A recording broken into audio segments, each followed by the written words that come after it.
Good morning, everybody. It is Friday, the Friday before the college football playoff kickoff. We got some big games coming up this weekend outside of the Alabama Nation, but this is the Friday, the last Friday of the year.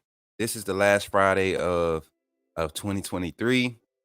This is the beginning of the end, man. This is like again, we're trickling to the beginning of the end, man, with college football coming to an end here in the next 20 days. I think it's less than that now. It's less than 20 days now. But man, it's been a season, man, and we're here at this point. Today we're diving into more in-depth talk, more of your comments, more of your concerns, more of your thoughts regarding this Alabama versus Michigan team. But as you come in, don't forget to drop your likes, drop your subscribes. If you're not a subscriber, go ahead and subscribe.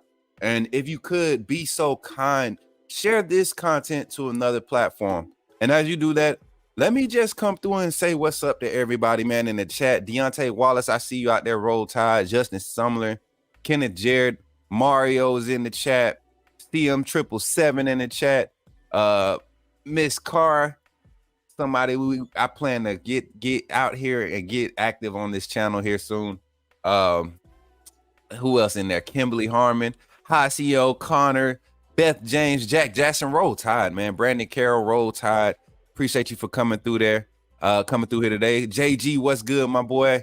Roll Tide. Sweet Home, Bama 24 is in the chat. High Power TV, Buenos Dias. High Power, you down there in Pasadena with Kyle over there trying to be bilingual. I'm seeing you, boy. What's up, man? Roll Tide. Jalon Talton, Earl Dixon, CJ, Mimi in the chat. Mimi, what's good, baby? Roll Tide. Everybody, Kenneth is in the chat. Roll Tide. Dennis is in the chat. Travelpreneur Sports is in the chat. What's good, everybody? Roll Tide, everybody. Appreciate y'all for pulling up. And yes, if everything looks good right now, like I said yesterday, we were having some technical difficulties with my connection and Jansen's. I don't know what the issue is. He has good connection. I have good connection. I don't know. Hopefully everything sounds good right now, because today we are going to be opening up the phone lines, man. We are going to be not necessarily the phone lines, but you all know we've been doing a different way to jump in and talk to the coaches. If you want to chat with the coaches, man, we have a link that we'll be providing here in a few seconds. Let me see. If you want to chat with us, here's the link that you can click on here. And we can go ahead and start loading up the waiting room now as we get into our topics for today. We don't really have any topics laid out for today. Today was set out to kind of just review yesterday's media with Alabama. We had to see Alabama offensive players and Michigan's defensive players interviews, their captains. We got to see Isaiah Bonds, who really took the I guess he kind of shook the media. Oh,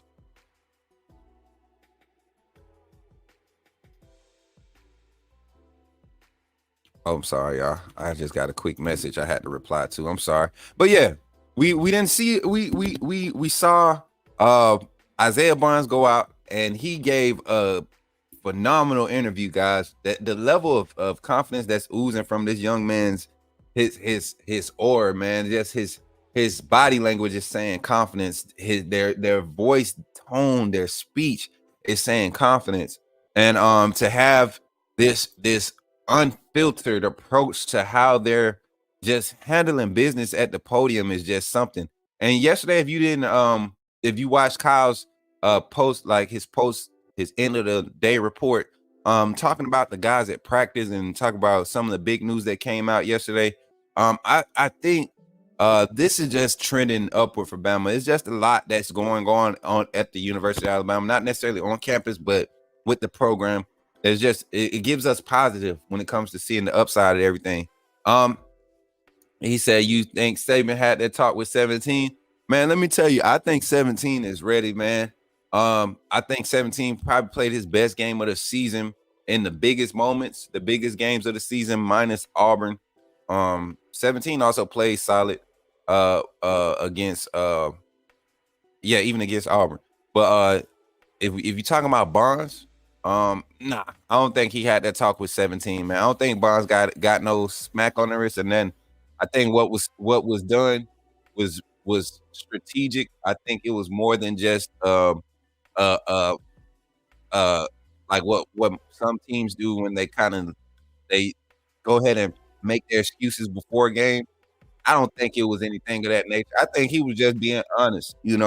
Um, we're not the first team to have to deal with that question when playing Michigan. So if you go back and look at any of the other interviews with other teams, similar answers have been given. And the more you do research on this situation, the more you can kind of get into it and see the particulars of how the accusations could be true, but also you can see how petty it could be. So I think Isaiah Barnes answered honestly, the best.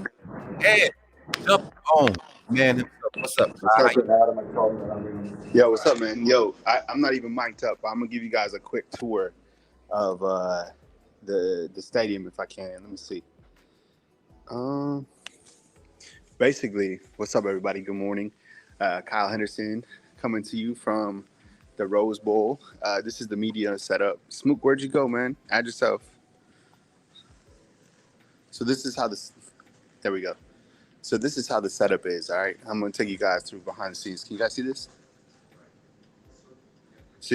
So this morning we're gonna have JJ McCarthy. So you're gonna have Michigan this morning. Here are the cameras. I'll put up my camera as well, and then we will have Michigan's offensive coordinator, JJ McCarthy. I don't know if Blake Corum is coming, but this is the setup, right? And so all the reporters will be up in this room. What's up? I appreciate you guys joining. What's up, Smook? How you doing, man? I don't know if I can hear you. Yo, but check this out. So when you come in,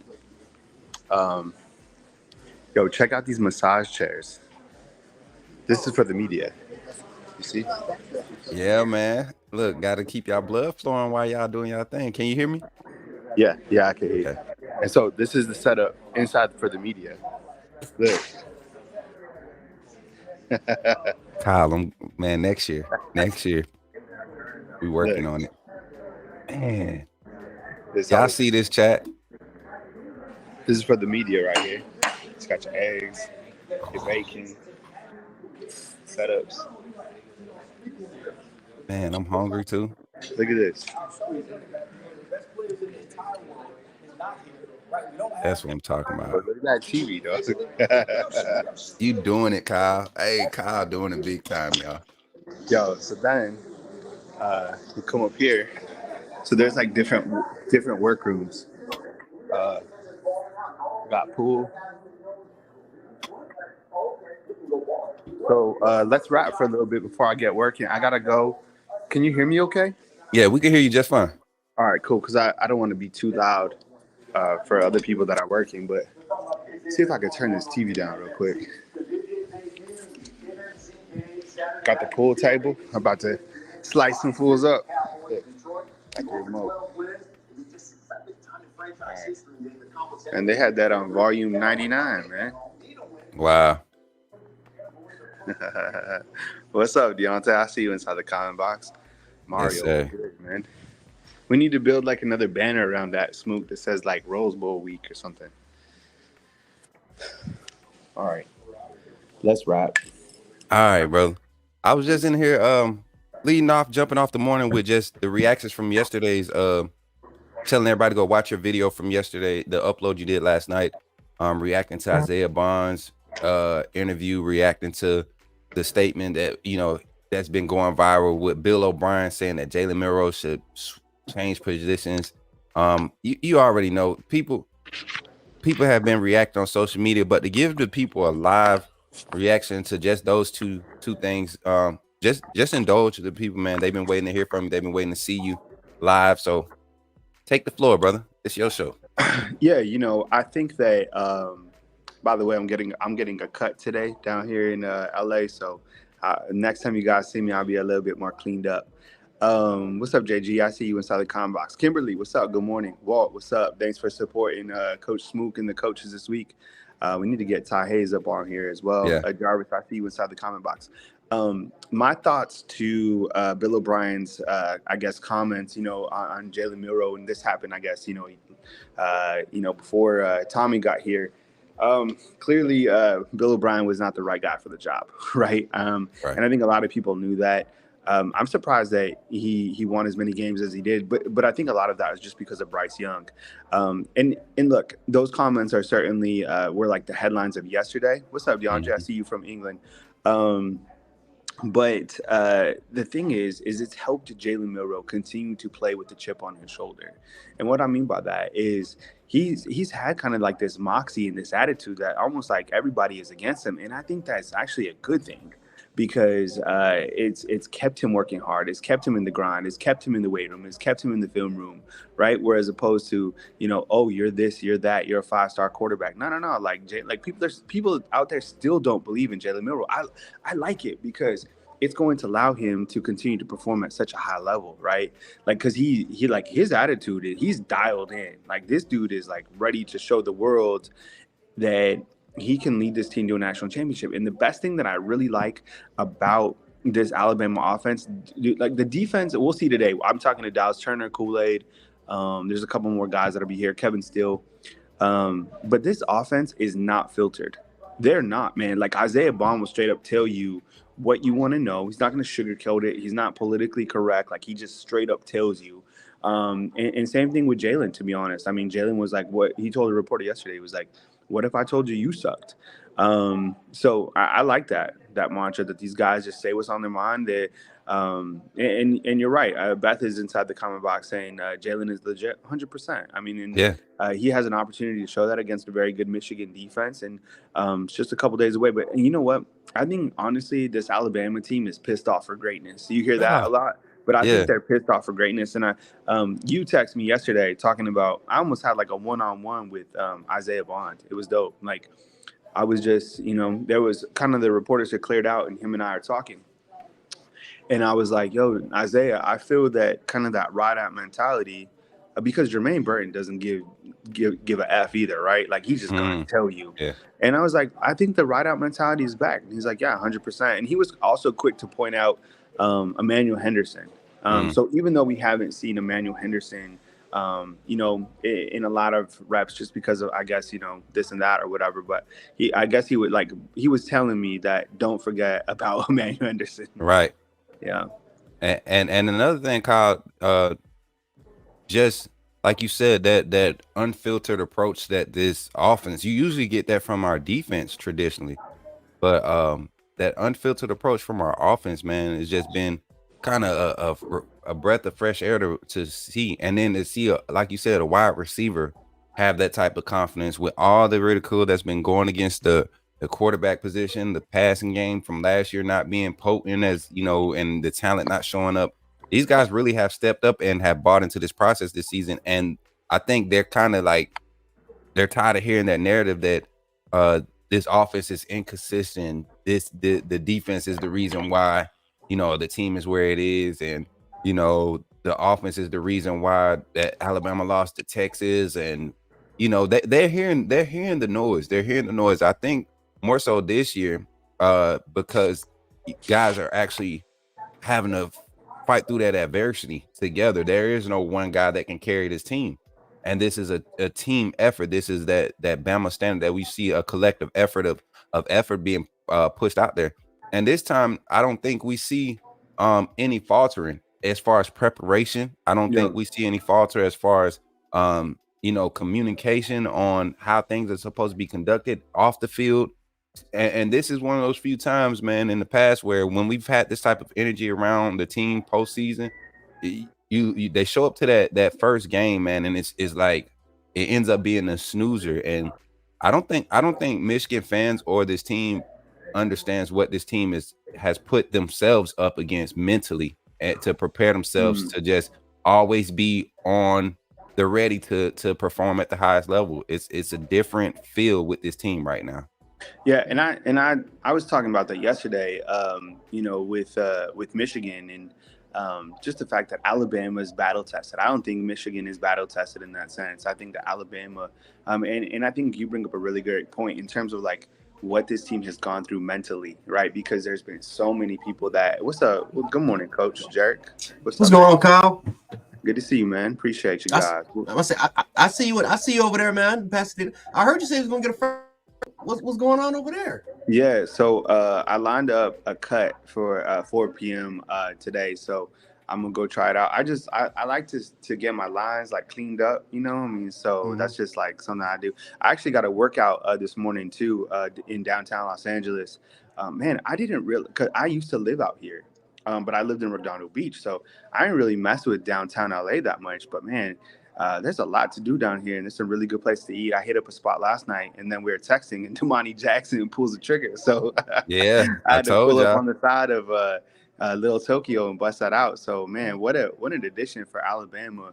That's But crazy. yeah, we were just talking about kind of the mindset and the mantra of this team during this point, and I was saying to Smook that this team is certainly battle tested in terms of what they've gone through mentally, because there's been so many ups and downs with this team. So many people have kind of they wrote this team off right after that loss against Texas, and they've really had to battle that. I think, man, think about this. I think if they don't lose to Texas, they might not be here, which is Mm. really weird to think about, right? Like, I don't know. They might not have been able to win that game against Texas A&M. They might not have been able to win that game against Auburn. They might not have been able to win that game against LSU or against Tennessee. So really, they almost had to have that loss to be able to transform into the team that they are today. That's what I was going to say. I said it, I think, and a lot of people were echoing the same sentiment. It's better to lose big games early in the season than to lose them late, Yep. because at that point we don't have an identity. You're kind of forced into learning what your identity is going to be, especially how we struggled on the offensive side. We learned that Texas game that we're going to have to really design something that allows Miro to lean on the run game first and then use his legs to be effective in the passing game, which is something that he's just continued to grow it. And like you said, that Texas team, they presented um probably the most extravagant. And he didn't get to play against USF, but the schemes were so extravagant. He hadn't seen anything to that point. And so the rest of the season, you kind of saw him gradually just adapt and make adjustments to every defense, every look that he started to get.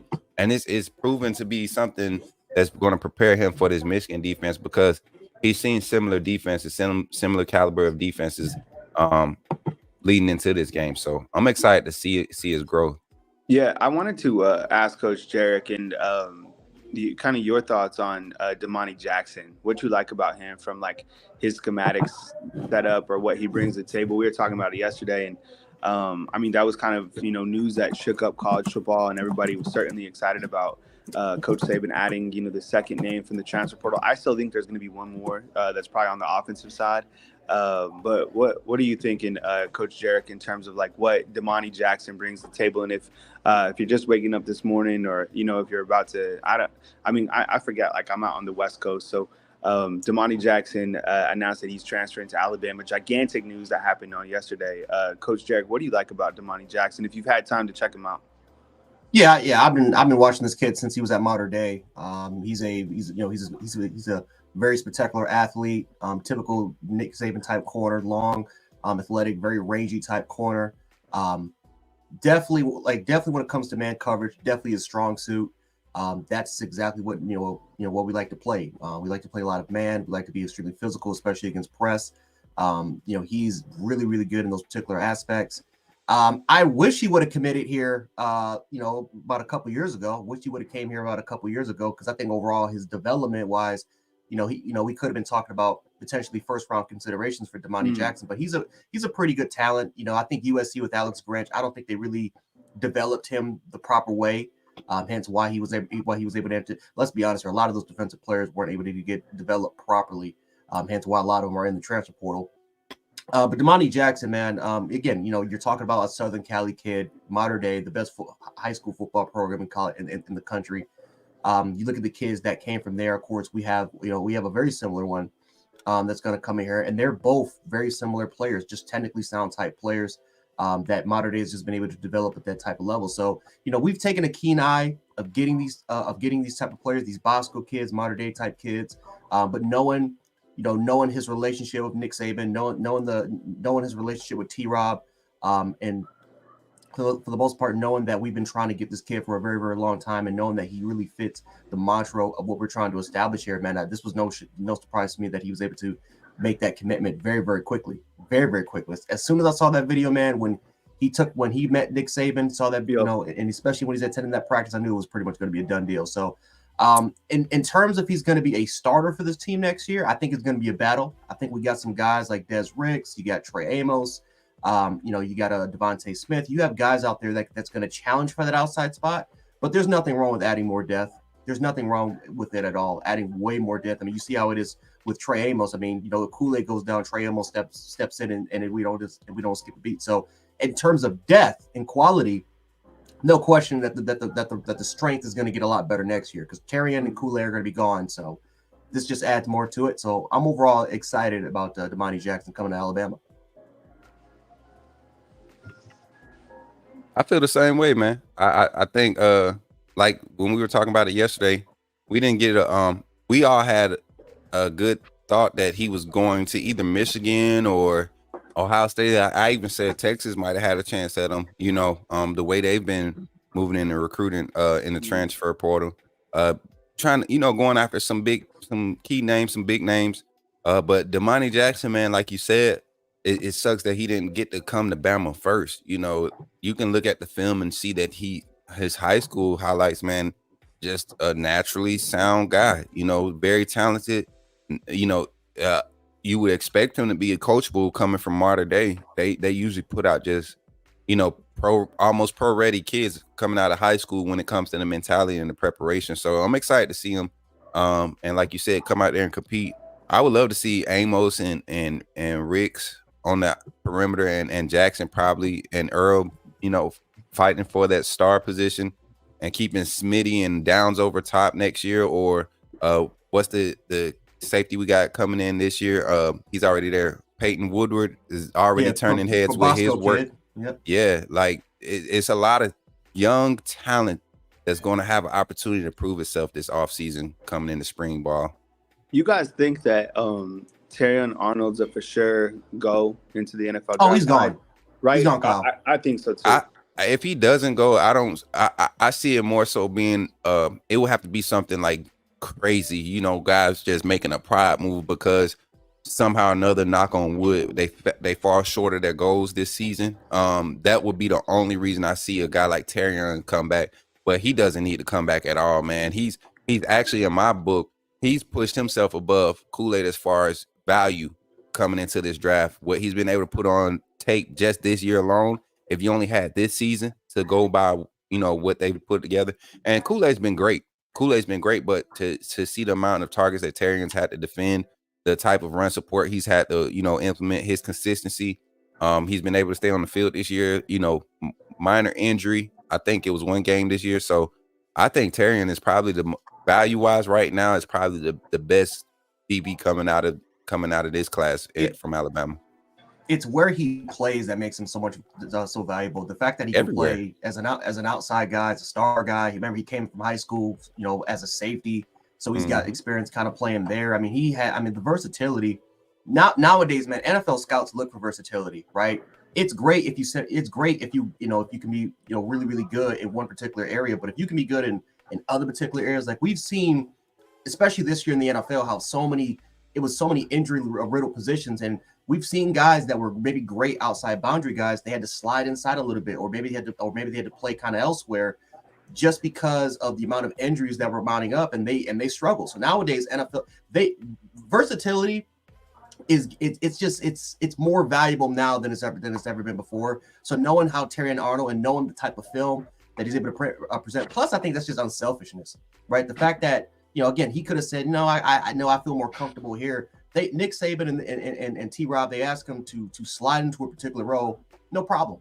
And so I think a lot of NFL scouts, they're gonna take a look at that. I think a lot of teams will value that. And I'm not gonna lie to you, I think he's gonna have a good combine. He's a combine freak, so I think he's gonna dominate in that particular area. I wouldn't be surprised at all if he goes top 10.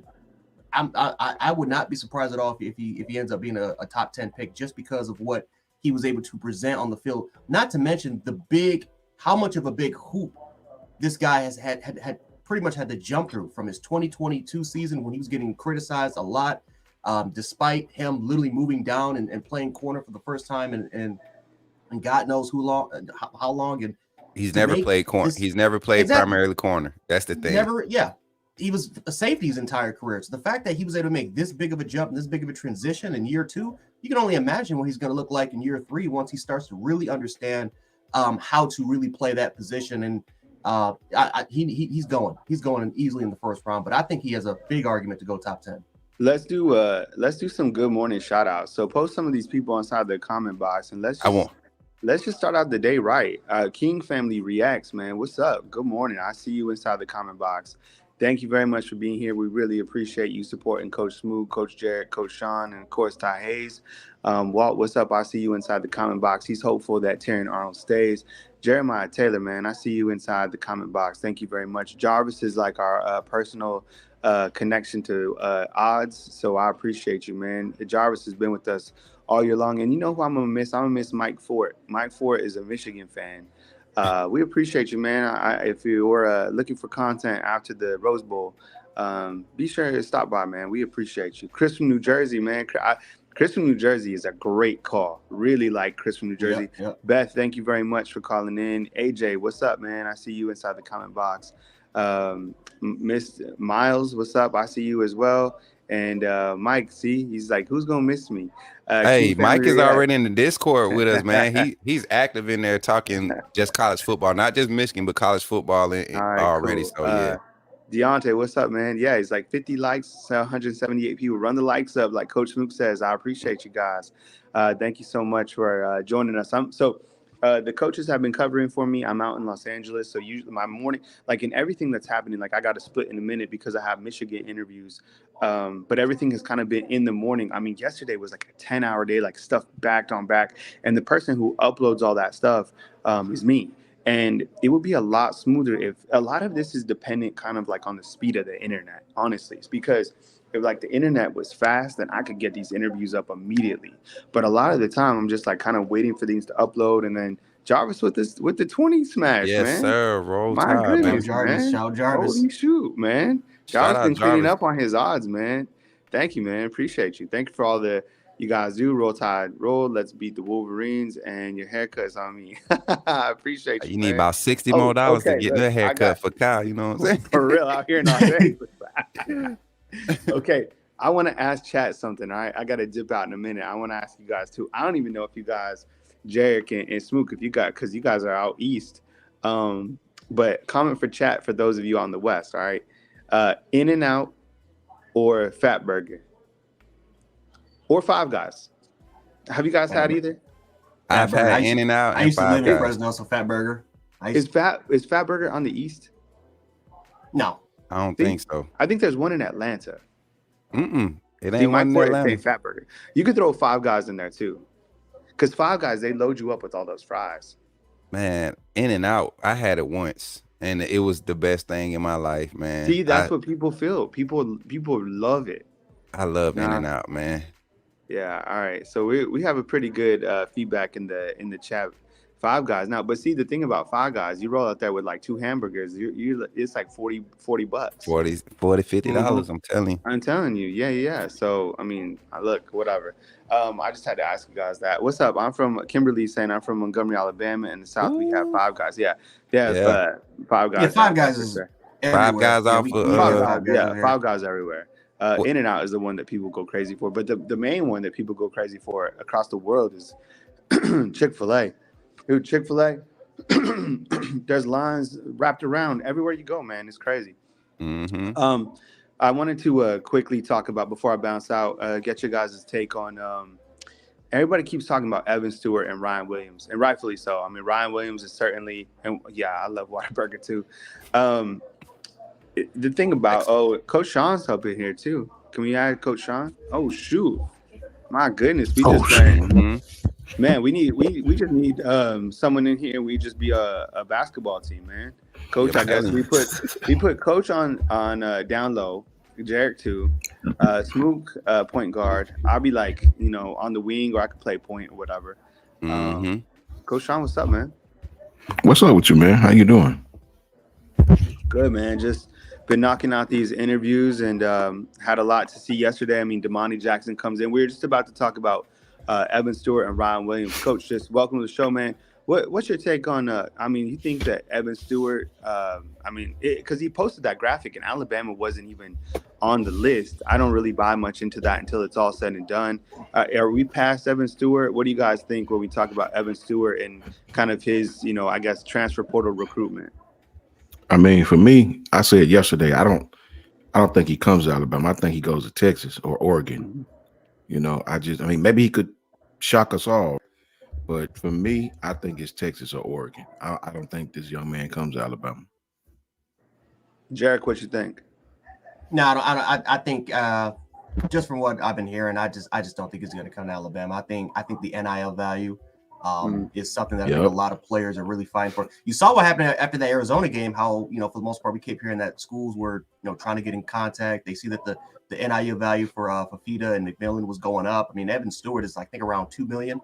Don't quote me on it, Yep. but I think it's around close to 2 million according to On3 value. So I think just because of that, and just knowing the schools that are just willing to go out and get them. I mean, Oregon is on the radar. Texas is some, even though again, Texas has Jonte Cook, so that would be interesting. But just knowing some of these other schools, Ole Miss has been crazy with in the transfer portal and just getting the sort of players there. I just don't think that we're going to get him. Now, it'd be cool if we get him. It'll be awesome just to add more depth to the receiving room. But even if we don't get him, I'm still really confident in these receivers and knowing just from what I've been able to see from a lot of these guys so far, and that knowing that pretty much the only one that might be gone of importance is going to be Burden. I think that Yo. this receiving core is going to get a lot better. But no, I don't think Evan Stewart's going to be here. Yeah, and I don't think I was going to ask you too, Smoot. Give me a quick take on Stewart. I'm with the guys, man. Nothing different. I saw him coming here, but looking at this room, knowing that Emmanuel Henderson's still confident and locked in and planning to stay, I don't think it hurts us not having him. I said this before. It would be a long shot to get him. I think I was the one that made the statement that we would entertain him, but it was going to be a full court press to get Evan Stewart. So much value in this recruiting class with Log, Prentice, Bonds, Ryan Williams coming in. Rico Scott, all these guys that are there, already. Prentice, like I said, Prentice is probably the most underrated guy in this room right now, and he's ready to show out next year. So I'm ready. I don't. It doesn't hurt to see Evan Stewart possibly not coming to Alabama. Yeah, I think so. Kind of reading the tea leaves and looking at. I always looked at the depth chart, and that kind of tells you where things stand. And I knew that Alabama had to load up on the defensive side. I still think when you look to Alabama's offense for next year, they got to take someone from the transfer portal, even if it's to create high level competition. So kind of watching on that piece. But Damani Jackson in yesterday was a gigantic get, along with LT Overton, and a lot of people have asked. So I'll just clarify. The early enrollees and the transfers in they can participate in practice, but they cannot participate in the actual bowl game. And from what I saw from Julian saying yesterday, not much, to be honest. They kind of had like the media window as well orchestrated. So he was just like throwing like 5-yard passes to running backs. If anything, he looked a little thin. And I get it. I mean, the dude was, he's like 100. I don't even know. He looked 100. Yeah, he's a very small frame. Right. Like I was even looking at his arms and he's small. But who's not small is David Ballou, the strength coach. And I uploaded some footage of him. He must be 260. The dude must just be eating a T-bone every night. The dude is a giant. So get him working with those guys, and I'm sure he'll get up to speed. I don't know what they want to put Julian saying that, but he needs to get up to at least 205 or something like that, to be able to still have that agility and kind of that escapability to play at this level. But fam, I'm gonna dip out. I got player interviews right now. I got JJ McCarthy. And I got a couple other Michigan players that I'm going to talk to. And then Alabama will be at 9. I got Dallas Turner, Taron Arnold, Kool-Aid, I think Justin and Bogbay, and then, of course, Kevin Steele. So I'll get those interviews up as soon as I can. I'll piece them together, and then I have Michigan's practice that I'm going to try to make. It's just a short window, so it might just be like a stretch period.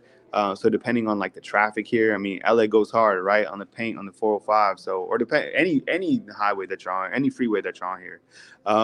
So I will be bringing content, and at the end of the day, I'll do a wrap up, and then we'll definitely have videos as news happens.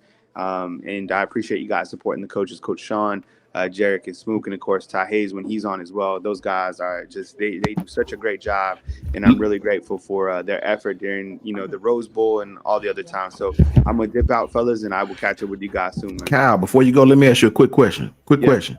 Yo, what's the vibe of the Michigan fans out there? Is a lot of Michigan fans out there? You know what? Because LA is so spread out and it's so big, you can't really see. There's I haven't seen any type of fans, none. No Alabama fans, no Michigan fans. Because when I was in the Sugar Bowl last year, you know how New Orleans is really tight and condensed, and everybody is down in New Orleans. I had never seen any more fans than Kansas State. And I asked somebody about that. I was like, why are there? And I guess Kansas State fans are known to and I get it. You can just drive from, Bama or Georgia or wherever if you're an Alabama fan to New Orleans, right? It's a day drive. Yeah. But they were Kansas State fans go hard and they go everywhere. So if you're a bowl and you draw Kansas State, they're gonna fill it up. I had never seen more Kansas. It was really impressive. Hats off to them because they got everybody down there. It was just purple throughout. But here I haven't seen even walking around downtown, I haven't seen huge signs that say look, we all know that outside of the Rose Bowl, college football, it doesn't matter out on the West. It doesn't. Yeah, right? facts. There's too many other. I said that yesterday. Facts. Yeah. If they're gonna put a billboard up, it's gonna be the Lakers, the Dodgers. Yep. Or the NFL teams that they have out here. It's not gonna be about USC or it's not gonna be about UCLA 100%. So it's a different vibe out here. Now I will say they are more invested in college football in Los Angeles than they are in Northern California. Pasadena. When the college football national title was up in Santa Clara a couple years ago, got in the Uber and they were just we don't even know what college football is. Right. We don't care about it. They're just that's it. So the West Coast is amazing. I love it out here. Yeah. But it's pro, right? It's NBA, it's MLB, it's NFL, and that's fine. But it's just not college football. But I think the Rose Bowl is college football because it still does have that pageantry, right? The Big Ten and the Pac-12 have historically played in that game, and I think fans are going to definitely want to be out in Pasadena from Michigan and Alabama. So I think I'll be able to answer that question when I get game day. I think the only time we see the fans will be on game day, 100%. Yeah. So, all right. All right. Appreciate you guys, fam. I appreciate you guys, and I'll catch up with you guys soon, man. Take it easy. For sure, bro. All right, Kyle. All right, Yes, sir. Everybody, appreciate y'all for tuning in. Don't forget to run the likes up as you come in, man. It was good to have Kyle jump on, give us that behind the scenes look there at the Rose Bowl where the media is able to interview the players. They're able to, get the inside scoops for us. They're to know that he's actually, and like I told y'all yesterday ending the show, to know that he's literally there shaking hands, rubbing shoulders with the players, with the coaches, with the media guys that have inside scoops. I mean, actual Alabama reports are coming from Alabama. This is not what we heard, what we seen. This is literally insiders information. So you're tuned in to the best Alabama news outlet out there on YouTube. Appreciate y'all for jumping in. Again, welcome Coach Jay, Coach Sean. We didn't have a normal intro, guys. We're trickling in like we said earlier this week. We're going to be doing this, playing this thing by ear the rest of the weekend, leading into Monday when we kick off against Michigan at 5 p.m. Eastern for Central Standard Time. This game is just the anticipation is building up. I think more so for more one fan base more than the other. I think one fan base is seeing that time is ticking and it's winding down to actual kickoff, and all that wolfing and that huffing and stuff that they doing is going to have to cease on one side, and it all be decided on the field, and that's what we're excited about. But today, we're kind of going to start off the field, man. Start addressing some things. We kind of hit on it already, and we're just going to take a little bit more in-depth look at it with with just the Damani Jackson commitment, man. That I think that one caught all of us off guard. I know for sure caught me off guard, like we were talking about yesterday. Guys, I mean, let's dive into it. What does that mean for this secondary next year? We got Coach my take. We got Coach J. Coach Sean, what does that mean with Damani Jackson signing, committing to Alabama and transferring over here and joining the guys next season? Well, I thought it was ironic that he was at practice, during bowl practice. I know he's from the area, nice and convenient, right? Just go down the street and he's in Pasadena, right? But I thought that was just weird for him to be at practice on field, be different. He was outside the fence, just catching it. I live here. I'm just watching y'all. Nah, dude was on the field, like with the players out there with shaking hands with Coach Saban. I said, I think, that's very, very, very different, right? Young man, to my knowledge, is still enrolled at USC. Might not be, so that was very telling for where. After I saw that clip, I sort of had a feeling like this man might commit to Alabama. So, to bring experience, to really make him understand, you come here, you're gonna have to work. No disrespect to USC, but this is iron sharpens iron every day. We're gonna get it every day. We're gonna get it cracking every day, every morning. So when you leave here and you walk into the NFL, you can be a Pat Surtain, a first-year Pro Bowler. You can be a Marlon Humphrey. You can be these guys that dominate at the NFL level because of their tutelage at Alabama. So when that young man was on the practice field, I sort of kind of, gave me the idea that he may be committing to Alabama. Facts. And the thing is, and I think we all kind of pick up on things when you see them happening in front of you. He wasn't very vocal about or animated about his interest in Alabama. Once the announcement was made that he was going to be in a transfer portal, I think being there, somebody got in his ear and said, look at the development, look at what guys have been able to do who have went in and bought into the process as far as transfer DBs at Alabama. You got guys, you got an example of what happens when you don't and what happens when you do. Most recent, Kyrie Jackson came in, just wasn't bought into the process of actually putting in the work to get on the field. And then when it was time for him to get on the field and actually be in phase and do things to show that he was ready for the moment, he was getting beat, cooked left and right, up and down. I mean, and went to Oregon and had a decent season this year. But you turn around, you look at Eli Ricks, came in with the injury, kind of put him behind the power curve, but also had to learn that you have to practice the right way all the time in order to see the field here at Alabama. So it's good to see another top end DB commit to Alabama. In my personal opinion, I think schematically he fits for what, like you said, Coach J, what we like to do. It's going to be interesting to see.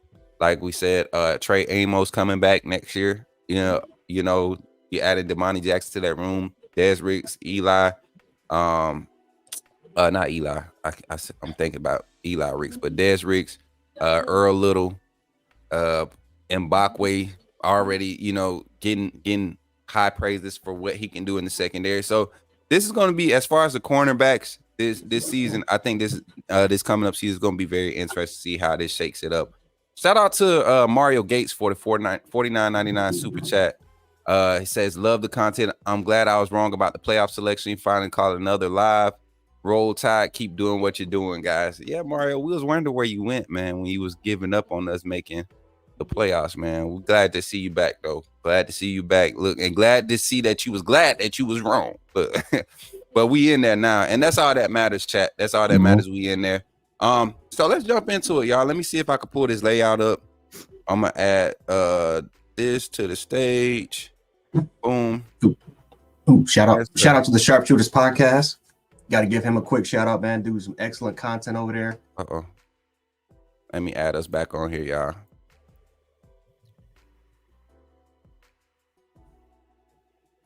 Chat, I'm just adding the fellas back on, man. We had to change the layout because of how we was doing everything the past few days. No biggie. Fix it real quick. You know what? Let's go back to the other one. Let's go back to that one for now, just to keep it smooth. All right. So as we look at this game film, I mean not game film, but practice film, and talk about what we've been seeing as far as the interviews. I'm excited about this team, man.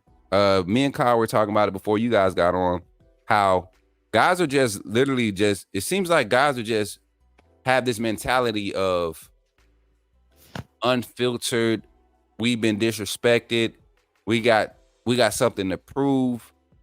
I don't know. Are y'all getting that same feel from the team? And we'll start with Coach J, man.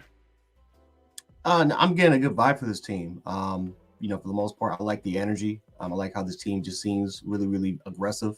I know some people may not like the this team being a little bit more vocal, especially when it comes to the whole cheating thing with Michigan. You can make an argument that maybe Michigan players are going to get pissed off about it, but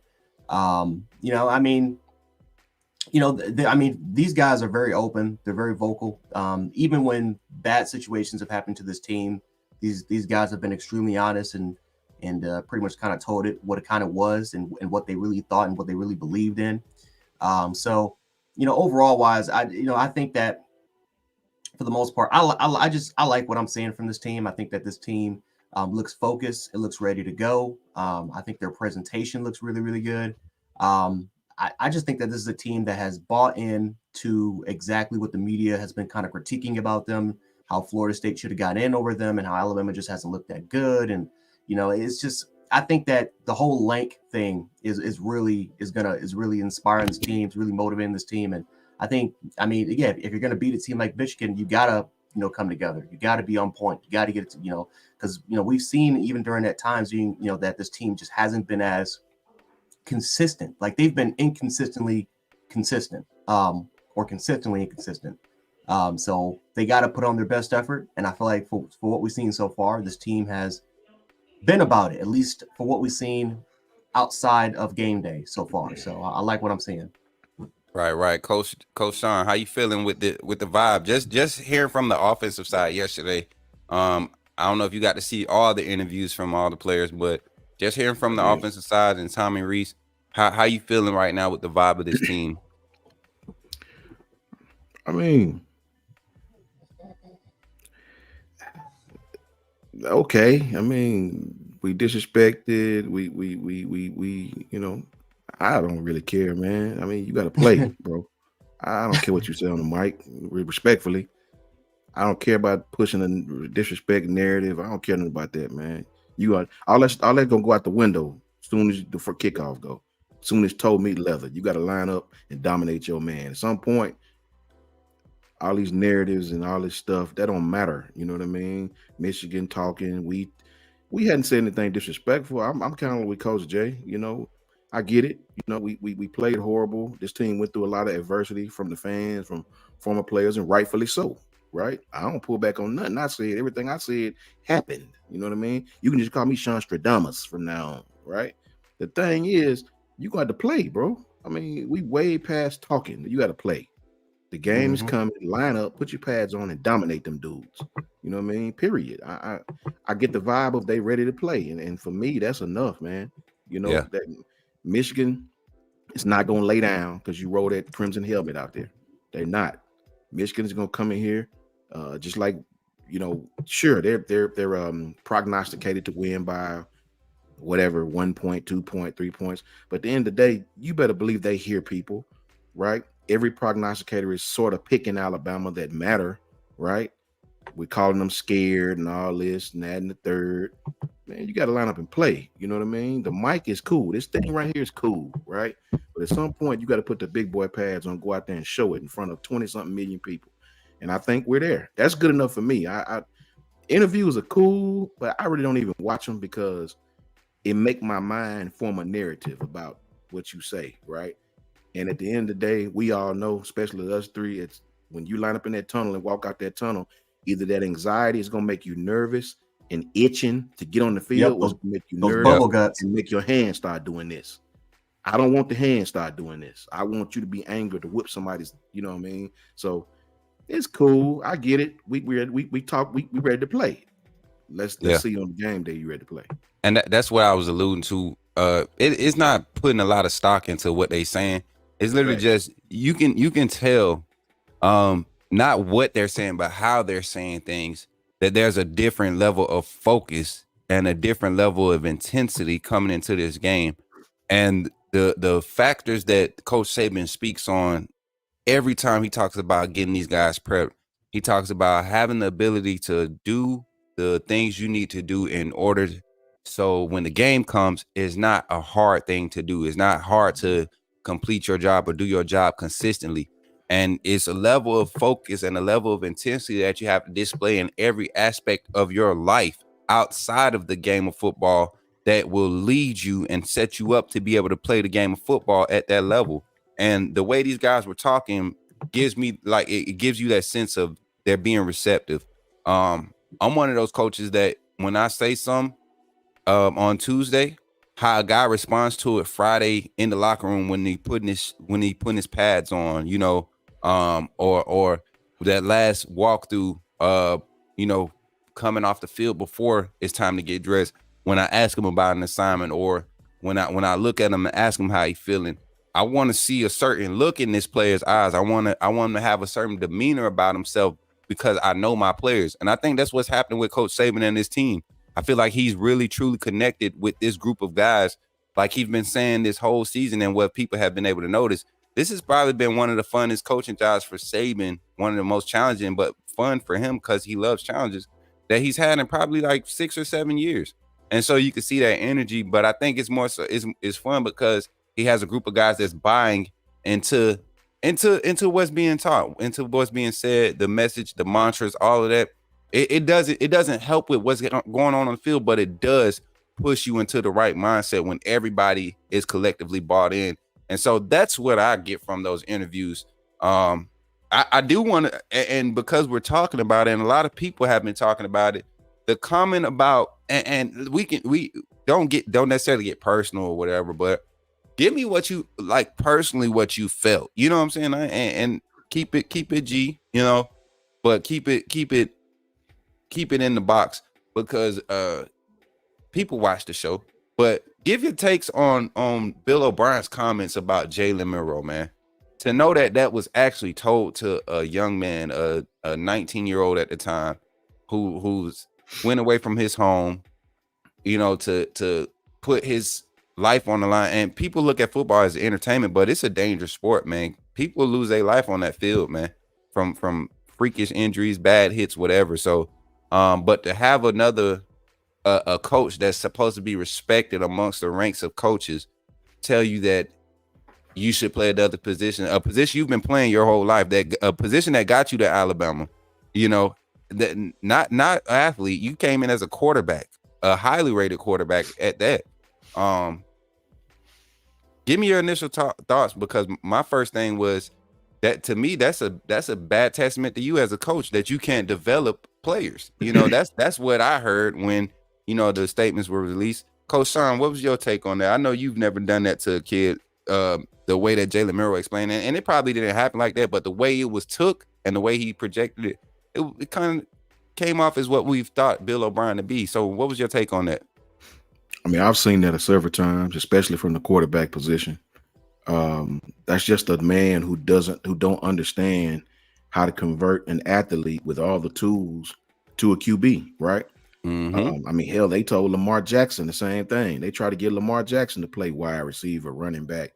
And people don't understand, just because you can run fast when the DBs are in coverage does not mean you can play running back, right? Jalen Milroe's 220. I assure you out there, if you never played football, it's a big difference in DBs in coverage and you taking off running on 3rd and long than it is taking a handoff going through the 2-hole. It's totally different, right? It's not even the same by any stretch of the imagination. Getting hit from the running back position is not getting hit in open space. I'm in shotgun taking off running, right? It doesn't shock me. You know what I mean? Bill O'Brien's the same guy who traded Deontay Hopkins at his whatever his name is, Deontay Hopkins at his peak when he was dominating with the Texans. So it doesn't shock me with this young man. I mean, Bill O'Brien is an old school coach who is still in that move the chain, forget the big plays, move the chain type offensive mindset. That's why he fits well with Belichick. But you see, football has evolved. If you don't have an athlete at football, at quarterback, you better have somebody that can at least move, that can at least, the days of the statue 6'4", pocket passer, Peyton Manning, them days are over, man. It's over because in high school football, I can tell you in the South, the best players are not playing offense anymore. The best players are being put on the defense side of the ball. This is a fact. If you usually in my day, if you ran a 4-3, you was playing running back or wide receiver. Nowadays, they putting you at corner, DB, or and if you're big enough, they putting you at linebacker, outside linebacker, or edge. So you got to have somebody at the quarterback position that can get you out of trouble when the play breaks down. And that doesn't shock me from Bill O'Brien. I won't disrespect the man, but that shouldn't shock nobody out there. That man did not know how to coach athletes, right? He's a schematic chain mover, if you understand what I'm saying. He's not a matchup space finder. I don't even know how else to put it. That's exactly what it is, Sean. And we saw it with Bryce. You know, nothing ever seemed fluent, even with Bryce at quarterback. It never seemed fluent. We literally depended that first year under Bill O'Brien and Bryce at the quarterback. We literally depended on J-Mo and Mechie just outdoing secondaries. We just depended on that, and we saw, you know, Slade Bolden, Cam Latu, those guys be able to be spot players and make, you know, clutch catches here and there. But that second year under Bill O'Brien was the really it exposed his concepts and how far behind when it comes to offensive progression in the college game, how far behind he is. In the NFL, you can kind of stay with the system because you're going to get the best player for that position. You know, you're going to have that best player 3D. You can't do that in college. You got to be able to make your system fit the personnel you have available because the turnover is so much faster than the NFL. Coach Jay, your thoughts on that comment that Bill O'Brien had, the suggestion Bill O'Brien had for Jalen Milroe?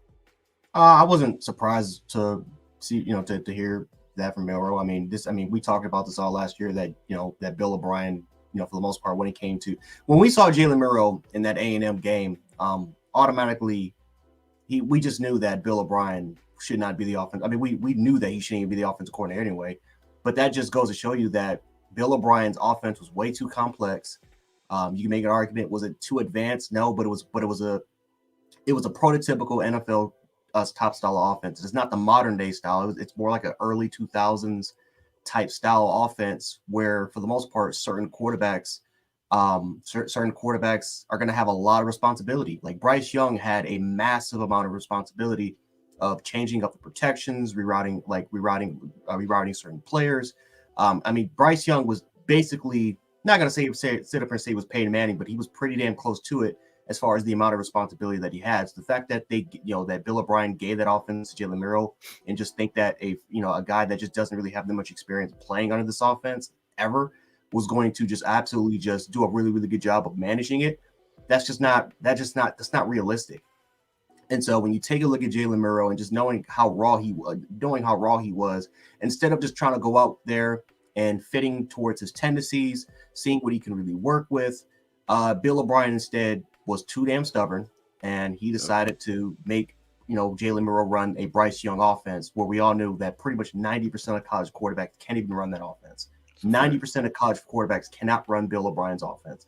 And not to mention, Bill O'Brien has a preference at quarterback. He's always had a preference at quarterback. He's never been the mobile type guy. I mean, with the exception of Bryce Young, he's always liked big quarterbacks. Yeah. Him and Deshaun Watson, they clashed at heads a lot all the time for a big reason. Because stylistically, I mean, Deshaun Watson excelled in that system, but Deshaun Watson had to work his tail off to really not just even master it, because I don't even think he really mastered the system, but try to get a good understanding of it, because it was just too complex. Receivers running into each other, receivers just not feeling that really comfortable. But Bill O'Brien has a preference of what type of players he wants, getting a Will Fuller, getting those speedsters who can simply just outrun the defense. And then Deshaun Watson had a lot to work with, especially, again, thankfully when you have a receiver like DeAndre Hopkins, that helps. But I mean, for the most part, he's always had a preference of quarterback. He's always had a preference of receiver. He's a very just stubborn coach. So I'm not surprised that Jalen Milroe just could not fit for this. And I wasn't surprised that he was able to tell him to switch positions, because that's Bill O'Brien. That's his personality. Bill O'Brien, when it comes to quarterbacks, he does not have good relationships. Look what he's doing. Look what he did with Mac Jones. Mac Jones looks like the worst starting quarterback in the National Football League, and sadly for him, it looks like his career might be over. I mean, he could get another opportunity, but that Bill O'Brien offense with Mac Jones had to work with was nowhere near as good as what he had to work with his rookie season. I mean, it's really, really bad, man. So sucks. It sucks that Jalen Milroe was told that, but I mean, listen, we've all played the game here on this panel. I've seen plenty of players that were literally told to switch positions. So it's nothing kind of new. It doesn't, like I said, I'm not going to cuss out Bill O'Brien or going to be pissed off about it. It's, if anyone's ever played a sport before, I mean, coaches for the most part, they're going to try to do whatever it takes for them to win, especially the stubborn coaches who has a system in place where they want certain players to be under it. And if you feel like you're just not good in that system, they'll tell you to do something else accordingly. So wasn't surprised at what I heard for it all, but Bill O'Brien, it's why he's, in a way, he's one of the bad names in all of football.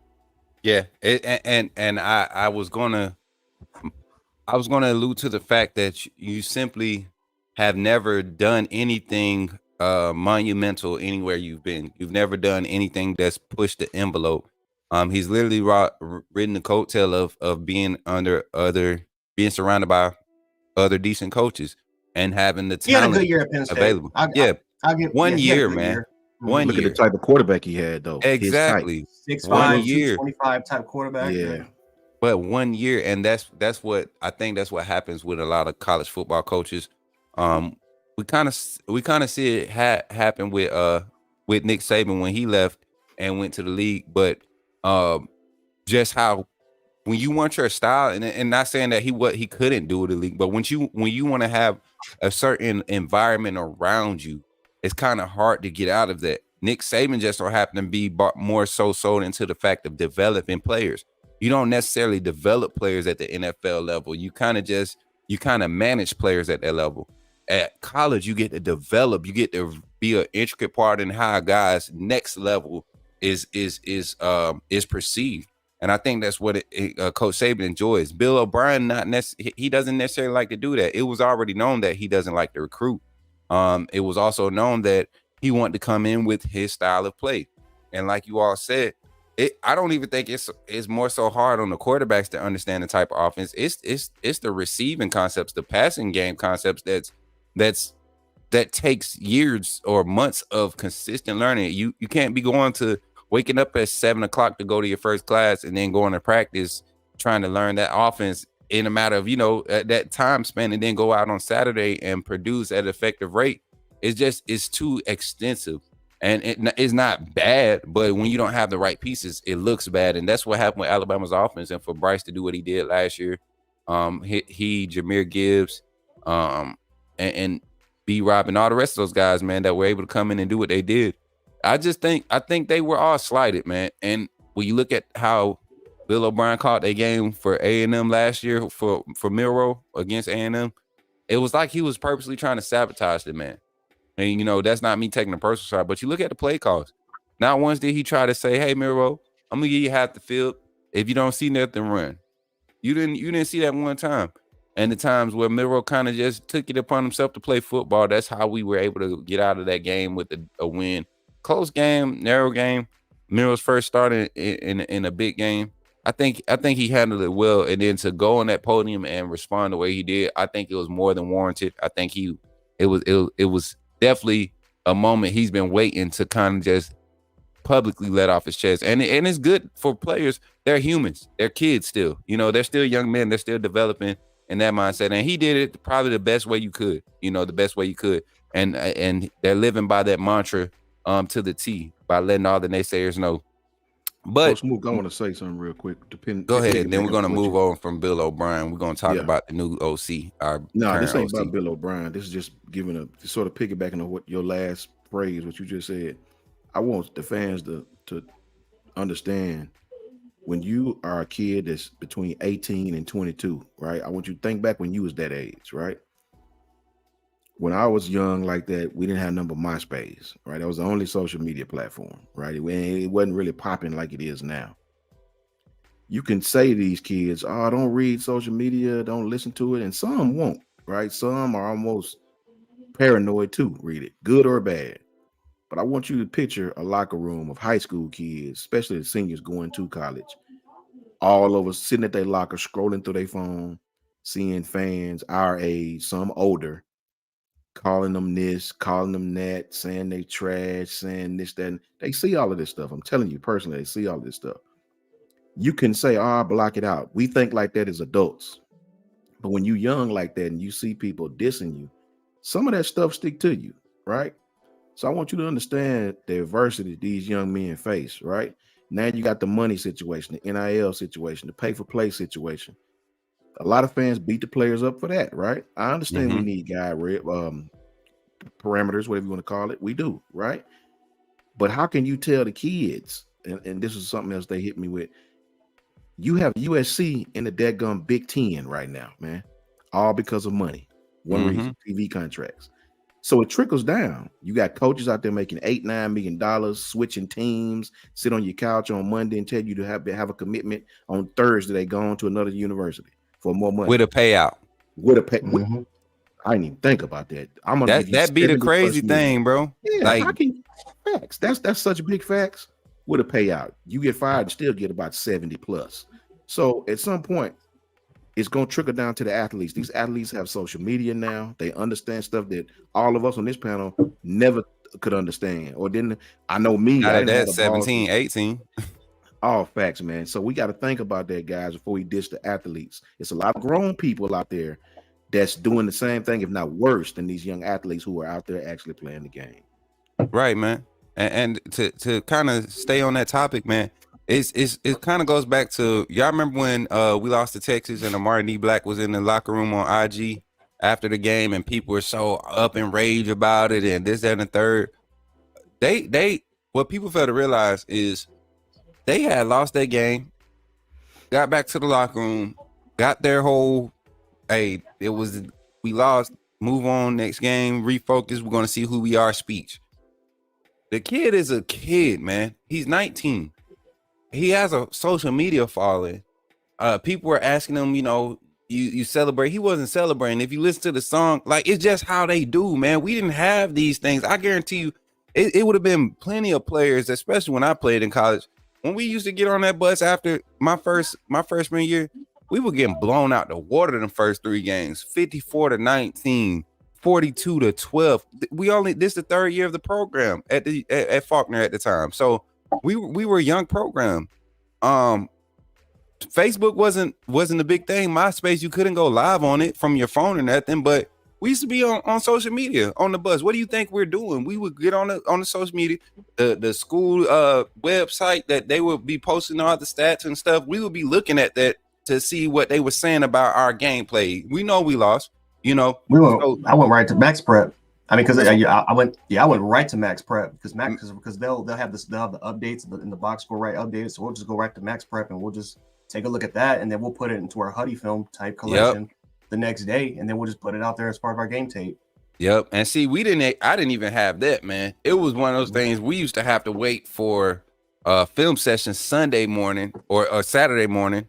And coach would have to bring the VHS. We would take it into the office, and we had the VHS to DVD burner, and you could only burn at that time you could only burn 8 DVDs. Converted to 8 DVDs at a time, and it took about 30 minutes for a full game to get downloaded. It wasn't no going in and cutting, clipping, play by play like Huddle does now. This was literally you gotta watch the whole film, fast forward, rewind, and then when they started. I don't know if Sean got the experience in college when they started being able to do play-by-play with the next and rewind. Man, we thought we was doing it big then. So it's a different breed of football. So you got to be able to adjust. You got to be able to evolve, and I think that's what's keeping Alabama and Coach Saban ahead of the game or up to speed with how the whole college football game in general is evolving.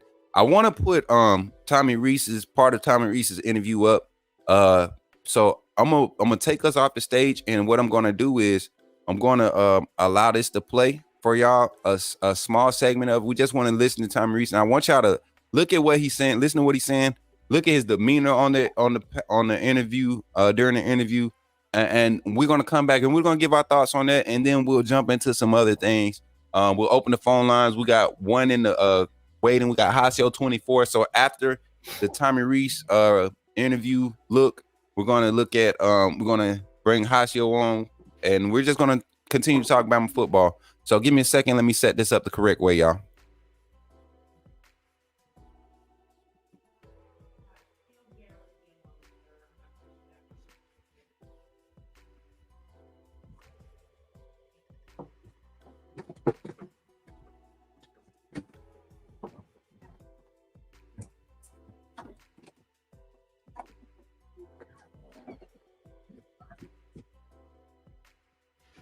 All facts, Jarvis says. All facts. A lot of people, we have a tremendous staff that have worked really hard and bought into what we were trying to do.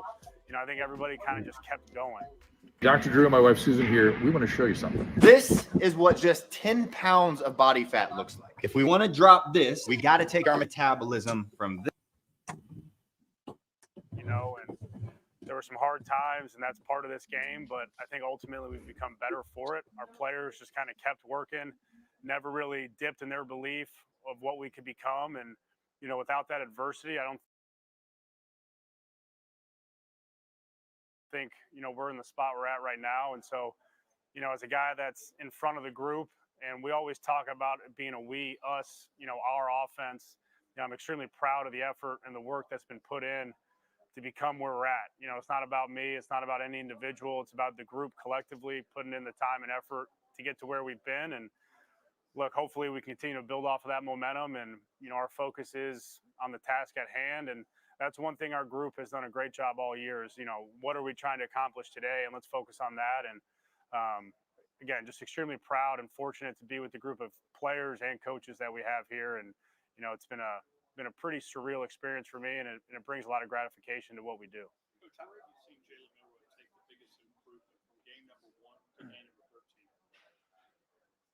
13? Yeah, obviously Jalen's putting a lot of effort and work to improve his game. I think his overall control of the offense and what we're asking him to do. Each week, like I said, we're trying to stack things up on top of each other and add to what we do and enhance what we do. And it's probably week 8 or 9. I kind of pulled him aside during a practice and I say, hey, it's pretty cool where we're at now, where we were 8 weeks ago. And look at all the things now that we're asking you to do, all these different things that now you're in control of.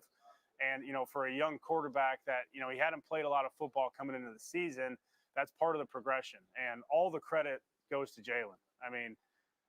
The adversity he went through, the humility he handled it with, the ability to persevere and put his head down and work, to want to be better, to want to get better, to want the challenge of being the guy in front of the group, to want the challenge of we're going to continue to add to this thing and try to enhance your strengths.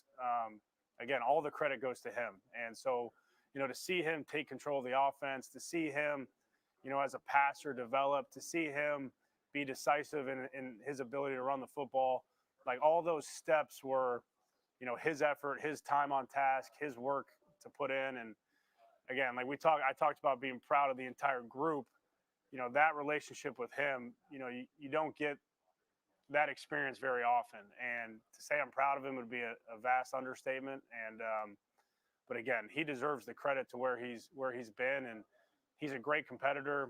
He's mentally tough as anybody you'll find. It's a lot of credit to, his parents and what they've been able to raise him and to be the young man that he is. And he's been I've been really fortunate to coach him and help, him along this path. But again, he deserves the credit. He's done a tremendous job of working towards his goal all year. Tommy, when Coach Saban spoke at Disney yesterday, he said a turning point for the offense this year came when the staff made a decision to maybe do less of what the staff wanted to do offensively and focus more on what suited the talent. Was that decision made coming out of USF? And can you just kind of walk us through what that entailed? Yeah, that's kind of the progression, I'm talking about of stacking things on top of each other, where we want to be. I think when we made the decision after USF, hey, we're going to try to build things around what we do really well, build it around Jalen. That took a couple weeks to transpire. You look at the A&M game where we threw it around because we kind of knew that's what we needed to be that week and build the pass game around what Jalen likes to where we're at against LSU and start implementing some of the run game stuff for Jalen. And then, what are the matchups we try to find with our skilled players? Who out of the backfield can we use in different spots? Obviously Kendrick Law's package about, developing and, really finding the strengths of who we are and saying, let's put everything around these guys. And, that's been a turning point. Absolutely. But I think it, ultimately starts with the quarterback and making sure that he's confident and comfortable in what we're doing. And when you give them ownership and you give them, the autonomy of what we're trying to do, I think, they buy in a little bit more. And that's what we've tried to build with our entire roster on offense. And again, it takes a total buy-in from the staff and the players, which we've had. And, USF, obviously everybody's going to look at that as the turning point. But, you really look at, the A&M game, probably the LSU game as opportunities that we built off of and, gave us our identity as we come through this final stretch. All right, y'all. So we're gonna go ahead and bring it back in, man. Hey, so coming in, guys, I want y'all to take notice to one thing about what Coach Tommy Rees said about Jalen Milroe, and I think that's been a highlight for this team. His talking about his progression, the type of progression he's had as a starter this year, to come in and do what he's done under the adversity, under the changes, under I mean, it's been a change of speed. You don't see a lot of quarterbacks with his raw ability. It's usually hard to get guys out of their tendencies and their habits. So, kind of expound on what your thoughts are as far as how Tommy Rees has been able to connect with Jalen Milroe and how they've been able to develop together. Coach Sean, you could take it away first, and then Coach Jay, you go right after him, bro. I mean, he's right. The Texas A&M game is really the first time. I mean, I think it came together as a full team against LSU, but I think Texas A&M was the first time I really seen Jalen sling the ball all over the field like that successfully. It's like the pass game to me in Texas A&M game was really the first time I had seen that. But you could tell just from if you know what you're watching that they cut it down, they slimmed it down. A lot of those plays were the same plays, different formations, same routes, and they were working. So I was very, very happy to see that. That's usually what happens when you got an offensive coordinator and a first-time quarterback. I mean, people just look no further than Jaden Daniels last year. Jaden Daniels is sort of right where Jalen Milroe is at this year. Jalen Milroe got another year next year, man. So look out, right? So I respect the job that Tommy Rees has done with Jalen Milroe. He was a raw athlete that admittedly didn't have a quarterback coach in high school. To mold that young man into what he is today, you gotta give him credit. It's always room for improvement, but to see where we started, to see where we came from, to where we're at as a fan, you got to be 100% satisfied at this moment, at this point, because the sky's the limit for that young man, and I'm eager to see the future. Facts, me too, man. And it's one of those things where that's what I was trying to harken on last year. I mean, not last year, but throughout the season. Especially when we got to around the right before the Kentucky game, I want to say, is when I was like, we have not seen this type of progression and growth from a quarterback in this type of span. This 8-9 week span that we've been able to see Milroe consistently on the field. And I mean, really, like you said, that LSU game was a turning point for me when I felt like he understood what was happening. And his understanding also affected the understanding of the likes of Caden Proctor, the likes of Tyler Booker, the likes of, Jaden Roberts coming in and getting comfortable, the likes of Amari Neblack and CJ Dupree, and a lot of their clutch catches that they were able to produce. You saw the chemistry start to build as the season came along. And Tommy Rees is an intricate part of that, man, because like he said, you had to make this thing fit what you had available. Coach Jay, take it away, man. I'm not gonna lie to you guys. I am not surprised at all for what I was able to hear. Jalen Milroe, for the most part, guys, we knew the relationship between him and Tommy Rees. We knew that was pretty much a developing sort of relationship. The fact that Jalen Milroe was again, what he did under that Bill O'Brien offense, how he was utilized compared to now is night and day. Tommy Rees, for the most part, was able to kind of fit through his tendencies, but he was able to be patient. If he needed to kind of dial it back and just make things a little more simpler for Jalen Miro, he absolutely needed to do. We've all on this panel have complimented Tyree Reese's ability to scheme guys open, because I thought that the receiving concepts were way better than what it was under Bill O'Brien during those last couple of years. But Jalen Miro still, from a developmental standpoint, made some strides, but he didn't make the strides that I think that we kind of wanted him to make. And I think a big reason why was because we wanted to get back to the mountaintop, right? I projected that Alabama was going to go 11-2. I thought they were going to get to the SEC championship and lose to Georgia. And I think a big reason why was because of Jalen Miro's development, that this is going to be a slow sort of thing. This was Jalen Miro by his senior year could be what Jaden Daniels exactly was for this football team this year. But to see him make major strides this fast, like, this is not normal. This is not normal for a quarterback to make these sort of progressions this quickly. I mean, Jaden Daniels was a quarterback that took him about a couple years, because I think his Arizona State year before he transferred to LSU. I don't think a lot of people will give him a lot of credit, because he made some strides as a passer. Matter of fact, he actually dialed it back as a rushing guy and became a little bit more as right. And he started really kind of focus on that trend of becoming a little bit better of a quarterback, going through his progressions, going through his progressions, reading off defenders. That started to happen that his last year at Arizona State, and then he made that transition to LSU, made some more strides, and then all of a sudden everything kind of clicked. Everything's kind of is starting to click right now for Jalen Miro, and that's pretty scary, man. I said this last show, man, that I think Jalen Miro could be the number 1 overall pick, and a big reason why was because he's 6'2", 220 pounds, with the frame that he has, with the arm, with the display of arm talent that he's been able to show you, plus his mobility, and especially how NFL scouts, they covet mobility, right? They're looking for that next Lamar Jackson. They're looking for that next Josh Allen, Anthony Richardson, Patrick Mahomes type of athlete. And I think that Jalen Miro can fall into that category if he continues to go through the progression. And I think the scary part is I don't think we've seen the full catalyst of Tyree Reese's offense. I don't think we've fully seen it yet. I think that Tyree Reese has simply been waiting for Jalen Miro to take that next step. And I think that we're starting to see it.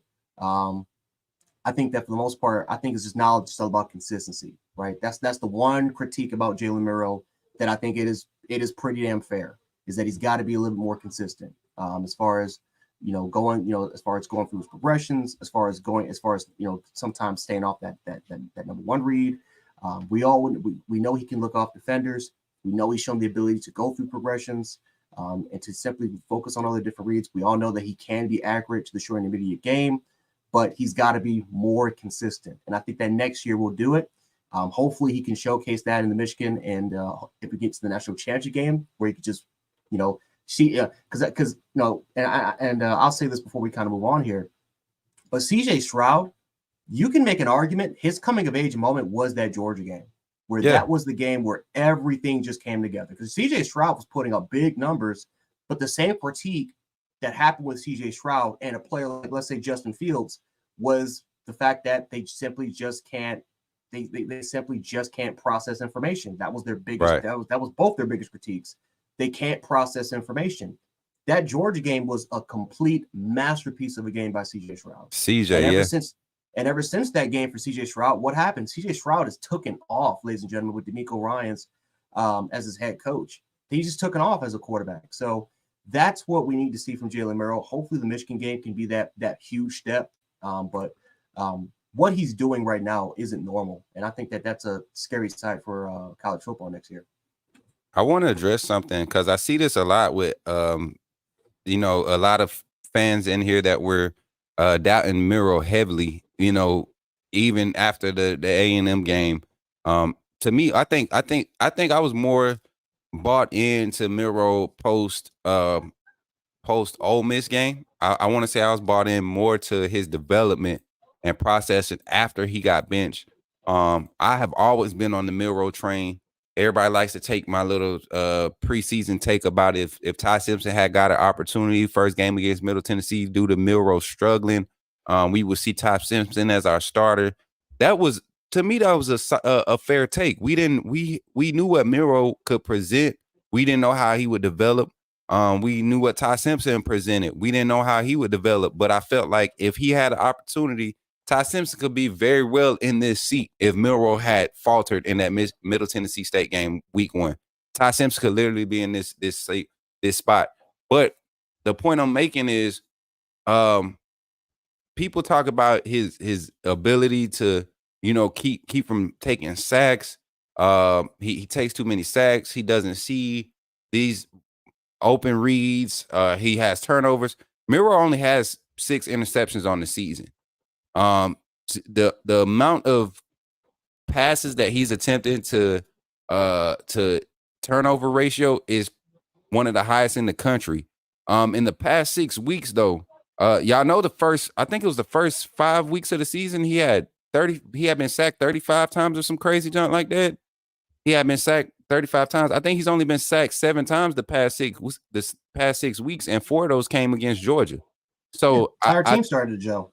Exactly. So that's what Tommy Rees was even saying. A lot of people were criticizing me. I know for sure when I was saying it's part of the process. Man, some things you just can't have. Some things you're going to have because that's just how the game is played out and how guys are going to develop and how teams need that time to gel. You only can get game reps during the game. It's only one game during the week. So it's one thing in doing it in practice and then actually letting it unfold onto the field. And this team is a true testament because of what Tommy Rees was able to buy into. And unlike Bill O'Brien, and unlike when we had Lane Kiffin, great offensive coordinator, but y'all remember Lane Kiffin would get in his ways where he would just get cute because cute was working so good. And it'd be like, come on, Lane, you've been doing good this whole game. You've been creating all these mismatches. Why are we being cute right now? We inside the 20. Let these boys run the ball. Mike Locksley was the same thing. I mean, Locksley was real. Mm-hmm. I mean, Locksley was even worse. I mean, he took that to Maryland though. That's just Locksley's mentality. He's just, I don't know, his run game scheme. Picking his run spots is bad. But yeah, Milroe and Rees together has been a great sight to see. It's been a what we call a Cinderella story. People have doubted Tommy Rees. They were questioning the hire. I was one of the ones that said, man, a young mind that with old school mentality is perfect under Saban when you're talking about offense because he wants a physical offense. He wants intensity. He wants to impose the will. He's not going to evade the run game. And the games he did, he saw that that's not where our strong suit is. And now he's been dialing up some solid games. And like you said, Coach Jay, if Milroe can make the easy reads, the early easy reads, I think it changes the whole trajectory of how people evaluate him as a quarterback. And moving forward, I think he's just with Rees coming back next year for sure. Them having the offseason together, that whole quarterback room is going to create value for itself. And that's me even saying Ty Simpson is coming back, man. I feel like Ty Simpson is coming back. For some reason, I got this weird niche. I've been seeing I've been seeing some message boards stuff. I've been seeing some conversations between players. I think Ty Simpson is bought into banking on that 1 year of being a starter. Julian Sayings is going to, like you said, Coach Sean, he's going to need to put on a lot of weight. I think Coach Kyle said it. He's going to have to put on a lot of very small frame. I mean, he's not a muscular guy at all. So I mean, but he does have the frame to, like, when you take, like, this is different from Bryce. Bryce was a stocky, short type guy. Yeah, that he can't get any bigger than he can get to 200, can't get any bigger. Otherwise he's fat. He's going to detriment his game. Exactly, it's going to make him fat like me. But no, I mean I think Julian Saying can get to like around 210, 205, 210. I think that's more he's 6'4", right? He's 6'4". Like 6'2". Like 6'2". I thought Saying was, if you go look at him on this, I wanted to pull the clip, but if you go look at him on this OT7 passing camp, he's standing next to I forget the tight end's name that went like to 6'1". I think he's like 6'1", to be honest. Yeah, but he was standing next to that kid. He was like they were saying he's 6'4". Not Caleb Odom. It was the guy on his OT17 played for the Miami Raw team. He looks long and lanky. His arms, I think he has like a 6'4", 6'5" wingspan. So that's what leads me to believe he might be a late grower. I don't know if y'all remember Mac Jones went through a similar growth spurt too when he got on campus. He by Matt Jones' side. I seen him stand beside Arian Hampton. He ain't much taller than Arian Hampton. He's like 3 inches taller than Arian Hampton. So yeah, that put him at like 6'1", 6'2", and I think Yeah. Mac Jones is a solid 6'3". So if we get Julian that around that 210, 215 mark by his sophomore year, be a solid Yeah. backup to Ty Simpson. I think this is just sets it up for him to have a 2 year start type thing and be the next big one to go into the NFL. Next big NFL. He QB might not coming be from ready Bama. to his junior season. Yeah, Julian might not be ready to his junior season in order to start. So I mean, Dylan Lonergan Trying to and tell Ty people. Simpson. Dylan Lonergan and Ty Simpson. Those two are probably going to battle it out if Dylan Lonergan does stay, and same thing with Ty. But it would be foolish if Ty leaves. I think that with knowing how Tyrese is, knowing how these receivers are really kind of bought in, and you're literally watching you're literally watching the growth of Jalen Murrow's development right before your eyes. Right before your eyes. This is the first time we'll be able to see that, bro. Like this. Exactly. Like how can you not sit up here and say, okay, you know what? If I because I was on that team last year with Bill O'Brien. If I see Jalen Murrow from what he was from year one when he finally took important reps to what he is in year two, imagine what I'm going to be like. Because we already see Ty Simpson's growth and development from that South Florida game up to the point where he kind of played during that Kentucky game and some of these early other games. It was a night and day difference. He had a much understanding and grasp of the offensive system compared to what it was in that South Florida game where he just looked lost and looked raw. It just thrown into the fire. So right. It would be foolish, in my opinion, for Ty Simpson to leave. But I mean, you never know how kids are. You never know how these players are nowadays. But I hope that Ty Simpson and Dylan Lonergan can at least battle it out, get an opportunity, because that's going to make each other better with the competition. That's going to be. I'll say this real quick. I keep hearing about this Dylan Lonergan guy. I keep seeing. I don't see what everybody. I guess my eyes is different. I seen him make several plays against the third team defense. I hadn't seen this. I don't see what everybody else sees with this. Wait, his size. He's okay, Sean. And I know you haven't. You say you haven't seen it. I've actually been able to watch the 7-on-7 scales. And him against our first team D last spring. I mean this past fall against first team D fall camp. Yeah, the kid makes, poise throws, man, and he's one of those freshmen. They let him get touched a little bit, during practice. So, his poise in the pocket, but he has an arm talent. What I was able to see, we like to praise Ty Simpson about his arm talent, the way he can dial it up and spin the ball. But I like to look at Dylan Lonergan's delivery, man. The baseball aspect is what stands out to me, man. The kid that you can see that baseball energy when he's back there quarterback. And if you want a player, an athlete with ice in his veins, get to a baseball player that's had to stand on that pitcher mound and deliver. That kid is different with his mentality, his approach to the game, his understanding to the game is on the same level as the quarterbacks in front of him. He's just young. And he has the size, though, man. I think he's 6'4", 215 or some junk like that. 220. No, he's bigger than that. He's bigger than 6'4". He's like 6'4", 230. He's a big dude. Man, I know when he came. Quarterback.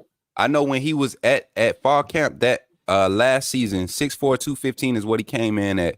And you right, because he has his legs, man. He has almost kind of like tight end legs, big thighs, big calf muscles. But they're not muscular or chiseled. They're just wide, big old tree trunks, like them country boys that move watermelons and hay bales in the summer for workouts. Yeah. That kind of the build he give me, and he's physical, man. When he gets out the pocket too, he's deceptive with his athleticism. If people want to be funny and give him a comparison, he's a better Orgy, the backup quarterback for Michigan. To me, because he has the better arm talent. He's not just athleticism. So. That's why people are sold on him. I would love to see it like you. I would love to see it happen on film, Coach Sean. I mean, not on film, but on the field, see what he can do. On a more consistent basis. But yeah, we got some. He's a reliable. He'll be a viable option and a legit competition, competitive piece in that quarterback room after this season. After Milroe leaves. They said Dylan is 6'2", 212. Yeah, he looks bigger, man. Yeah, that's why I said way bigger. I thought he was like. Okay. Go ahead. Yeah, I thought he was like 6'4". I thought he was 6'4". Okay. They say he's 6'2". I thought he was 6'4".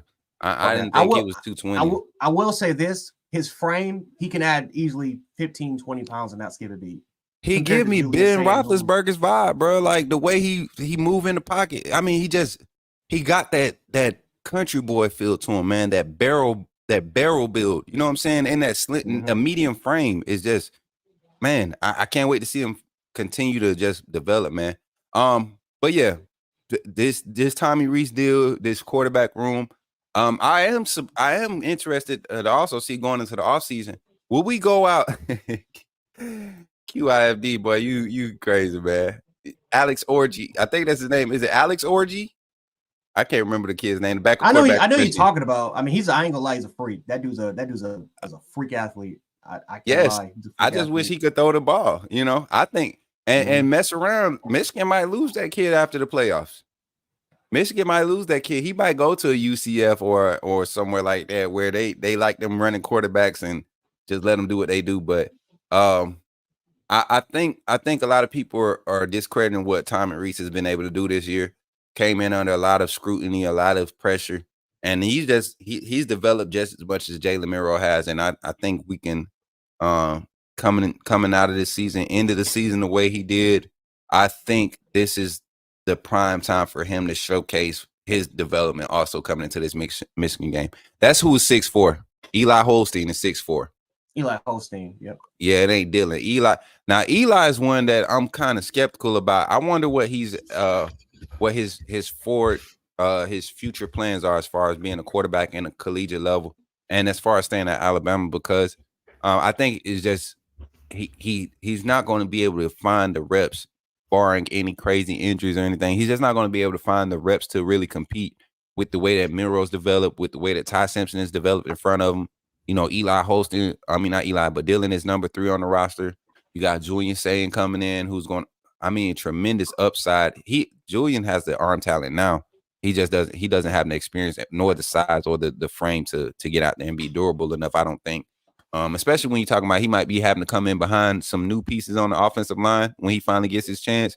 You don't want him to have to go through those growing pains like that. You want him to be able to be set, be sure, be fresh in what he's doing. Moving forward, Joe, we got the call-in show. We got I had Hasio in the back. I think we kind of took too long when we got on this subject, but I'm gonna post a link in here. And today's topics, you guys jump in. We're gonna get you guys in. We're gonna hear your thoughts, hear your feels for not just this game, but the media yesterday. We talked about Isaiah Bond's interview. We talked a little bit about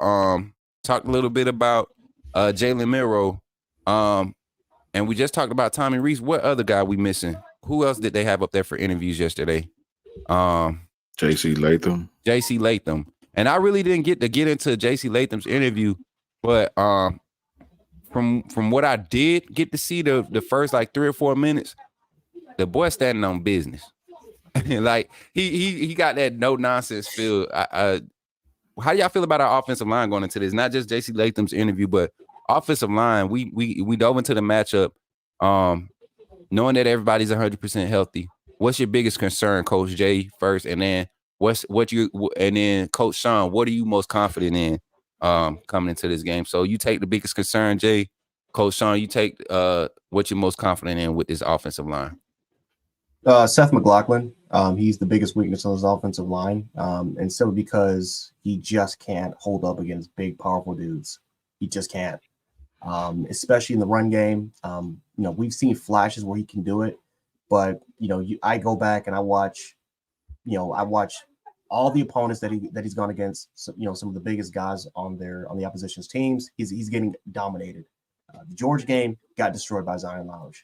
So now all of a sudden we're going against the Michigan team that is 3 deep in rotation at nose, that could line up square on them either at a 0 or 1 shade, and simply can just that's the concern. Chris Jenkins is an All-American caliber player that's going to be lined up against him. We've seen the last time where he went up against an All-American caliber player and he got torched by Tavondre Sweat. So very interesting to see how he can kind of hold his own. We know that he's capable of doing it because I've seen him do it. I've seen him do it against Jordan Davis. I've seen him do it against some other guys in the SEC for pretty much the last kind of the last kind of couple like about 2.5 years.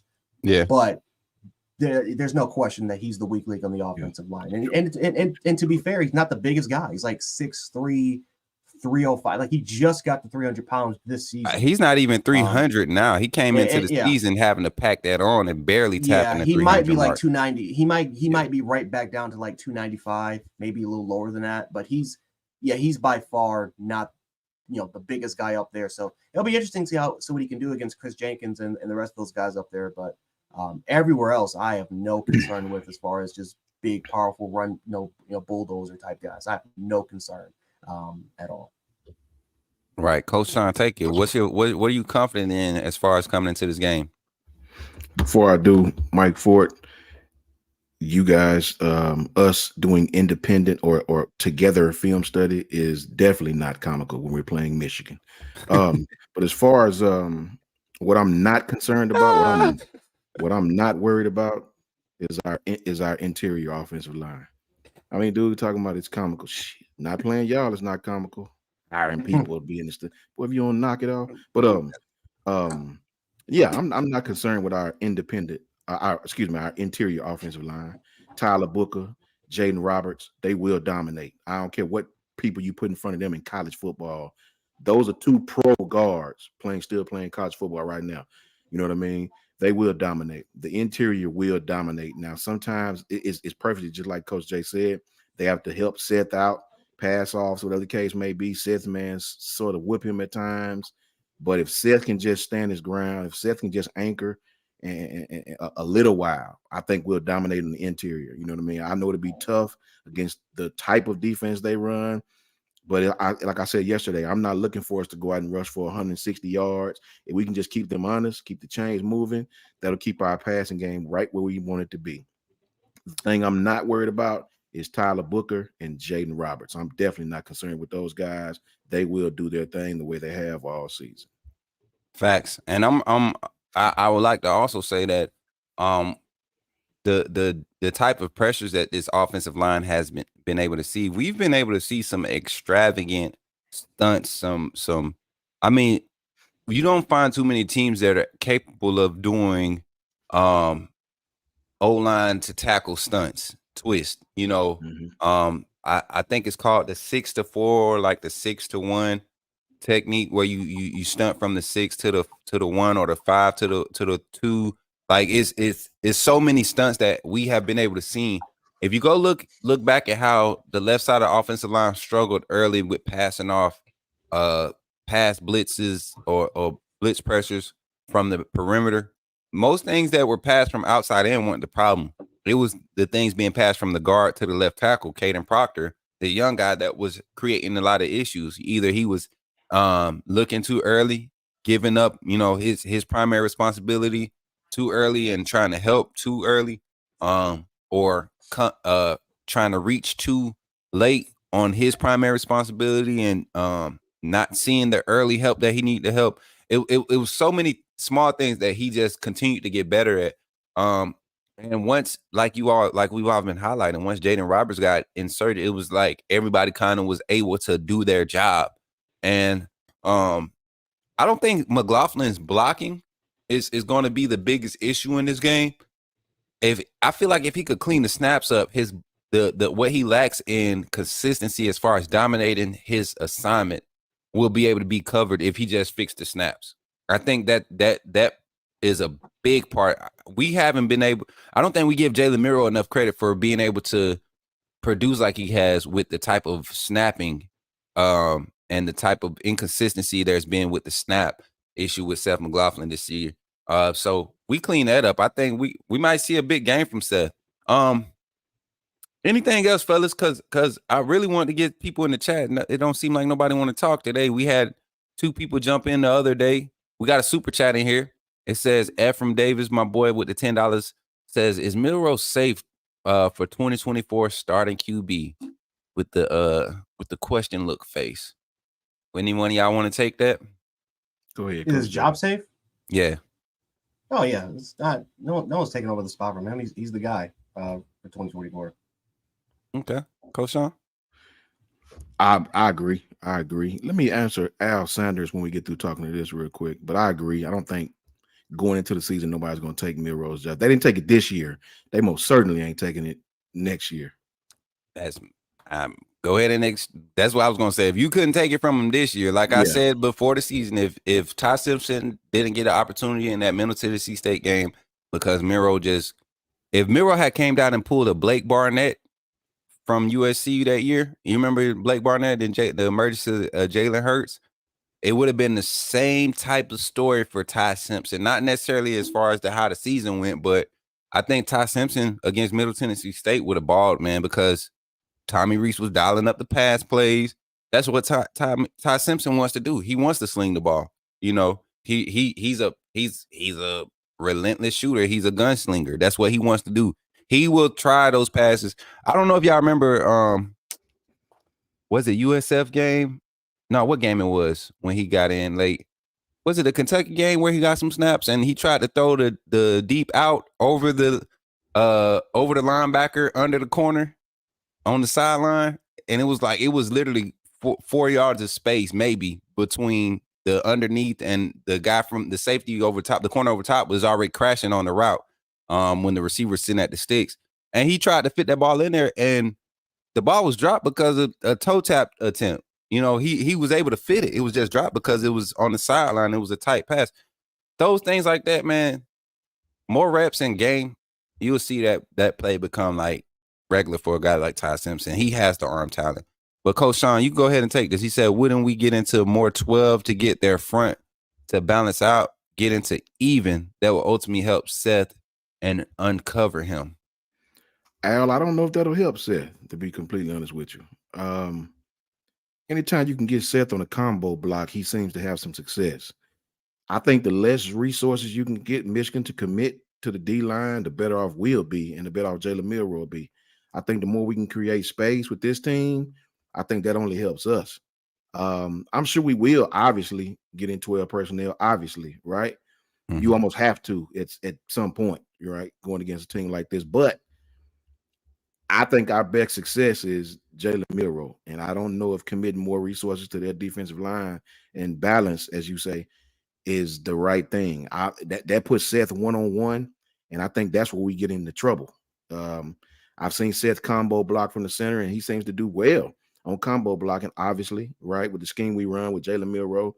I don't think I want to go the route of doing that the entire game against a defensive front like this, but I get where you're going with it, though, Al. Yeah, and if you go and watch what Maryland was able to do, they spread them out, and now. Now, Al, what I will say to piggyback off of what Coach Sean was saying, if we do go 12 personnel, I like 12 personnel with Dupree online and knee black split, you know, as basically a slot, you know, keeping the big body and then the pre-snap motion with him, or, you know, Kendrick Law playing the Z, him and Isaiah Bonds rotating at the Z with Burton and Benson rotating at the X and Hale rotating at the X, getting pre-snap motion. Getting oops at that H or at that slot, you know, that split Y, that split H. Some people call it the H back, or I call it the split Y. You get those guys in motion to help with run block scheme, jet motion, orbit motion. We've been seeing all of these things being slowly added on. Like Tommy Reese was saying, we've been seeing these things added on. So I'm curious to see. As far as even when we spread them out, the interior run game is going to be a factor in order to help Seth McLaughlin. I think the less time you have for him to decipher where his assignment is in the blocking scheme, he does a lot better. You know, I like when he doesn't have one over him. Go ahead, brother.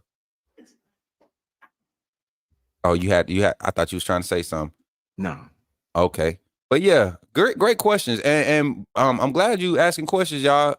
Let me go through the chat. Y'all know we like to take a moment and identify personnel in the chat, people in the chat, the fans in the chat. Any questions, man? Any questions? Anything y'all want our take on? I saw one about say from Julian Miro will start. Coach Sean when we get to 12. We saw that one already. Coach Jay mentioned Seth has trouble with a zero or shade. Yeah. everybody understand what that means as far as I think I could pull up a diagram to kind of take them to school if y'all want to start talking about when we talk about these numbers on the defensive line, explaining them what we're talking about, Coach Jay. Wait, give me 1 second. My mic is like acting out. Give me 1 second. Oh, okay. Yeah, I'm trying to pull up a diagram, but people don't understand even front, odd front, that type of thing. Y'all heard Coach Saban talk about it when Tennessee exposed the matchup. If you talk about even front, that's us covering every our defensive front, the 3 down linemen, the 4 down linemen, 2. Sometimes we have 2. All it does is tell you what when you have them aligned, what gaps they're covering. From the center, you have the 0, which is head up on the center, and then I think traditionally left is your even, and then right is your odd, if I'm not mistaken.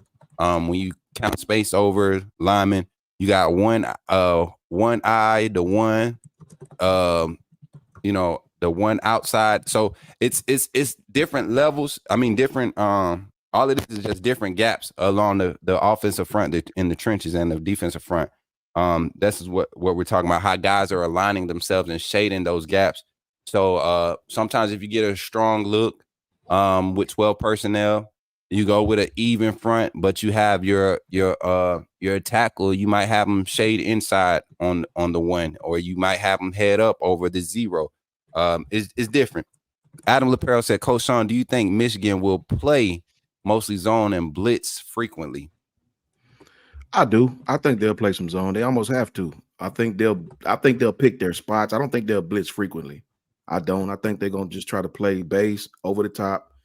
I mean, I would. If you got to pick your poison plans, Alabama's offense, I'm gonna make Jalen Milroe beat me. That's just what I would do. I don't want that run game to go off, because if the running game go off, then you are discombobulated on defense. You don't know whether to commit your resources to stopping the quarterback, commit your resources to the line of scrimmage. You know what I mean? What do you do if the run game gets going? That opens up all type of problems for a defense. But I think they'll play some zone. I think they'll have to on some downs. I think down and distance will determine that. But I don't think they're going to blitz frequently. If they do, they'll get to us sometime. But the adjustment, I think that helps us if they blitz frequently. So I don't think Jim Harbaugh is going to do that at all. I think he'll follow what teams have done to Milroe here recently. I think they'll play some zone and pick their spots where they bring pressure. Can you guys hear me? Yeah, we can hear you. Okay, there it is. Beth James asks, what is your biggest concern in this game? I've already stated my biggest concern. I think it's just the simple fact we don't show up, and this will be a hard game to not show up for. This is not an 11 o'clock game against Arkansas. This ain't Chattanooga at 11 a.m. This is the Rose Bowl. And you can be ready, you can be hyped for the game, but it can also put you in a place where you're too eager, to where you try to overcompensate, or you try to process things too fast instead of just letting the game come to you and handling what your responsibilities are. So my biggest concern is not necessarily the schematics of the game, because I think whatever we throw out there, it'll be viable and put us in positions to be successful if guys execute. I think this coaching staff, both offense coordinator and defensive coordinator, have proven that they can design game plans and make play calls that put guys in the right position. It's all about players executing. Offensively, Jalen Milroe hitting the quick reads. Defensively, Trez Marshall, Jahad Campbell, Deontay Lawson filling those having those run fits. Our safeties being disciplined, not crashing on the run game, keeping their eyes disciplined. Those things aren't a concern for me. It's about those guys actually executing on a high level, because we've seen that this staff has put these players in position to be successful more so than not be successful a lot this season. And when they were put in positions that didn't, result in a positive outcome, you saw immediate adjustments made, especially since especially after that Texas loss. We saw the ability to adjust in game a lot sooner. So that would be my main concern. Just show up. And Connor, I posted a Discord link again. It's right here. So if you scroll up, you should be able to see it. And if you jump in there, all you gotta do is create your free profile, and we'll be able to pull you in there. We'll be able to pull you in there. You'll be in the waiting room, and we'll pull you in. We're gonna take the show for another 30, 45 minutes. So please, if you're trying to get in, please come on in. We want to talk to you. We want to hear from you, the fans. Yes, we do. But y'all see more questions out there, fellas? Y'all see more questions? Chat, run them up. We want to talk to y'all. We really want somebody to come in here and talk to us. How dangerous will Ole Miss be in 2024? Ephraim, you want to talk about Ole Miss a few days before Alabama? Y'all want to indulge? I mean, I think Lane Kiffin I doing guess why something not? special. He doing something special out there with this transfer portal. I mean, you just never know, Ephraim. Until you get on the field, man, you just never know. I mean, look at Texas. At Texas A&M, the D-line haul that Texas A&M recruited 2 years ago. Well, I guess that'd be a year and a half ago. Was one of the best high school D-line recruiting cycles I've ever saw. Right? These guys had probably 5 dudes that should all play in the league one day, man. So you just never know, man. College football is different, guys. There's a lot of things that go on that make kids want to leave your program, and now you can. So it looked good on paper, right? But man, you just never know until you lace them up and get out there. It also doesn't help that Pete Golding is still their defensive coordinator. So what is he going to do with, again, I mean, you look at the haul that they got. I mean, Walter Nolan is really, really good player. Tyler Barron, Princely. Princely's I thought he was going to go in the NFL draft. He looked like a first round prospect to me. And then of course you got a couple players at the inside linebacker position. So I do like the focus that they primarily wanted to get defensive players. They know that they needed to overhaul in defense. They know that needed to be better, especially again when you have Texas and Oklahoma. You got to start to prioritize a little bit on the defensive side of the ball. But when you have a coaching Pete Golding out there, who, let's be honest, he has not done the best when it comes to utilization of personnel. Now, he's not the worst defensive coordinator. Remember, he won a national championship here and made our defense. And again, he's had a couple of top 10 ranked defenses here.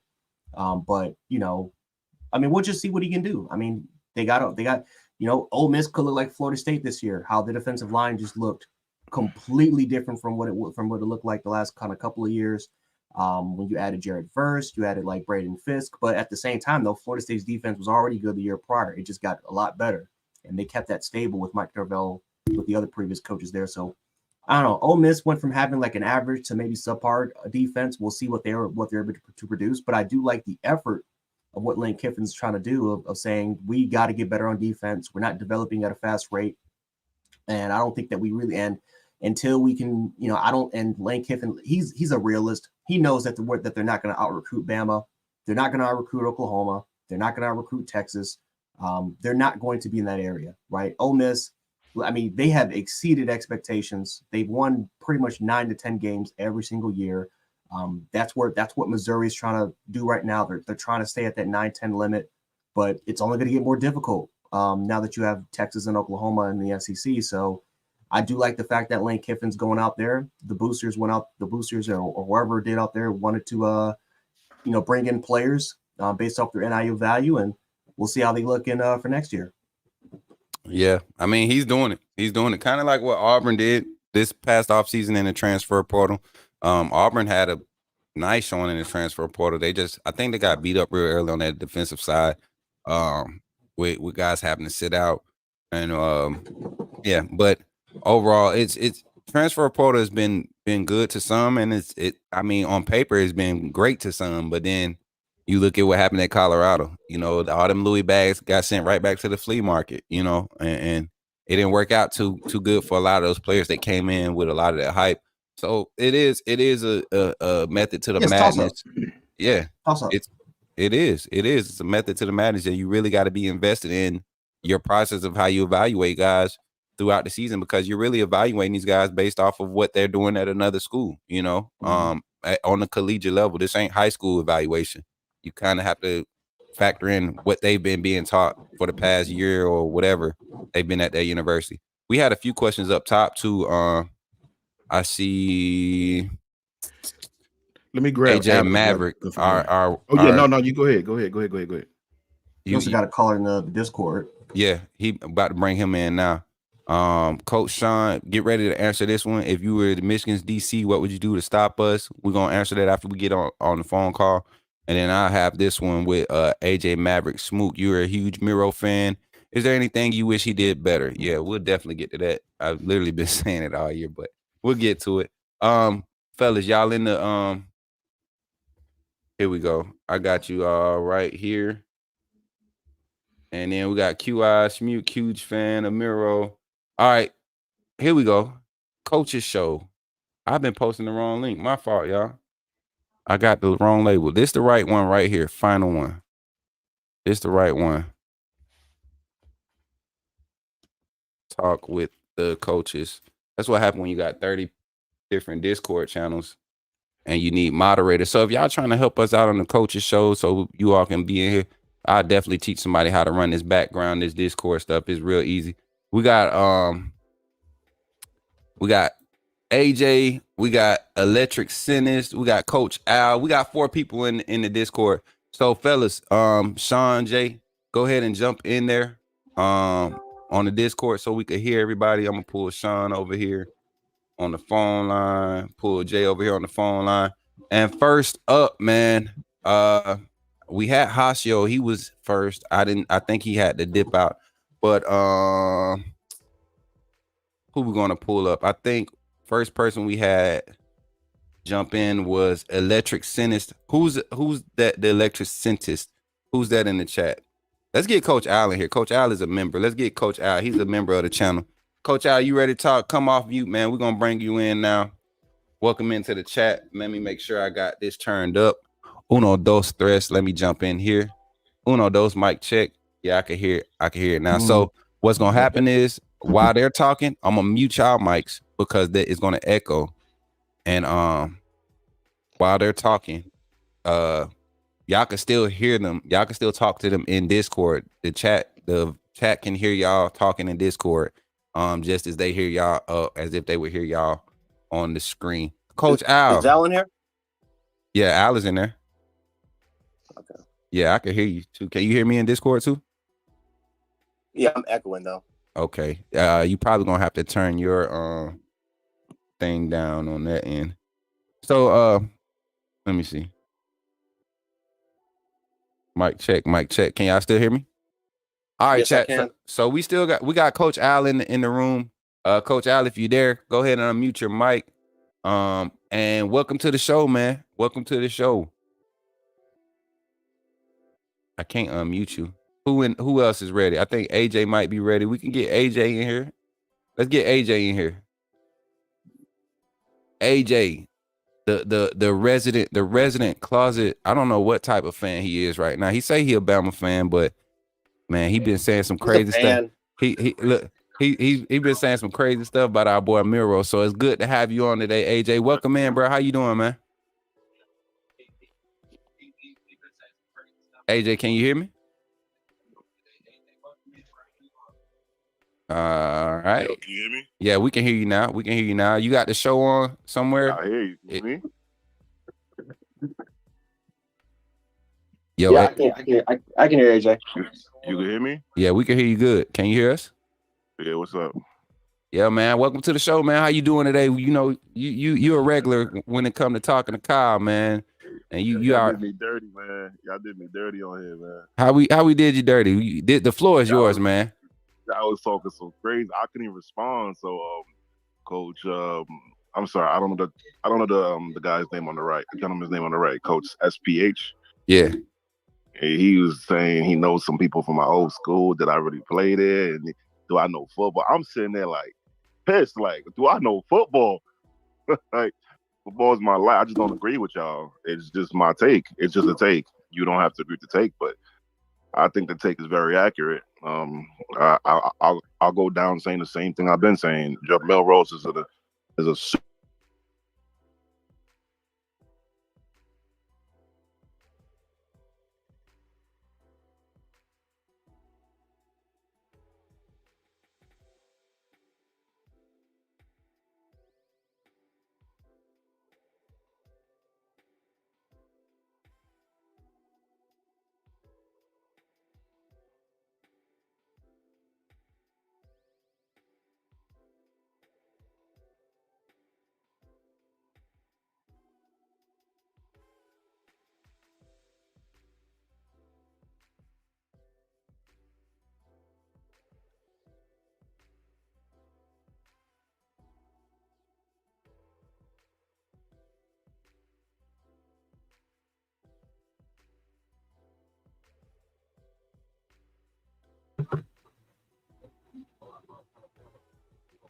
Coach Sean, they can't hear AJ.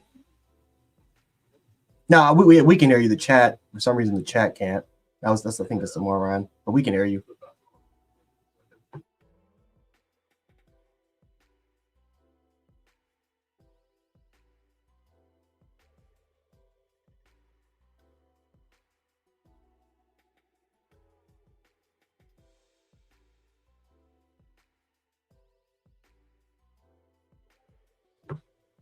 Mm-hmm.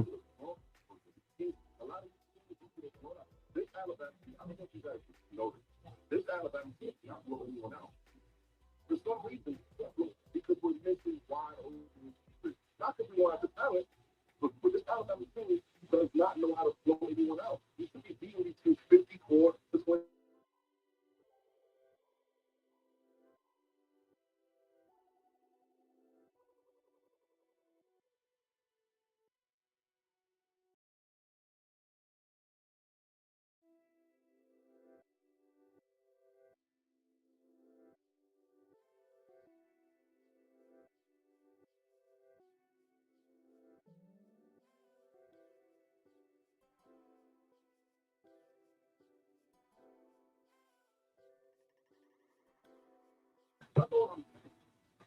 I'm not a, well, I'll just take Alabama fan. I'm not a Georgia fan at all. I'm Bama to my core, man. I'm talking about, I was Bama all day. I'm Bama. We lose, I'm supposed to be that.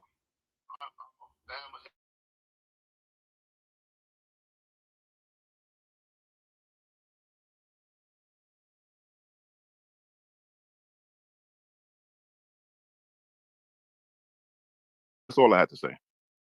For sure, man. There we Hey, go. I don't know if you can hear me. I don't know if you can hear me. AJ, I don't know if you can hear me or not, but something happened. We heard you at the beginning, but I have it recorded, and I'm gonna make sure I clip this for another segment when we do it.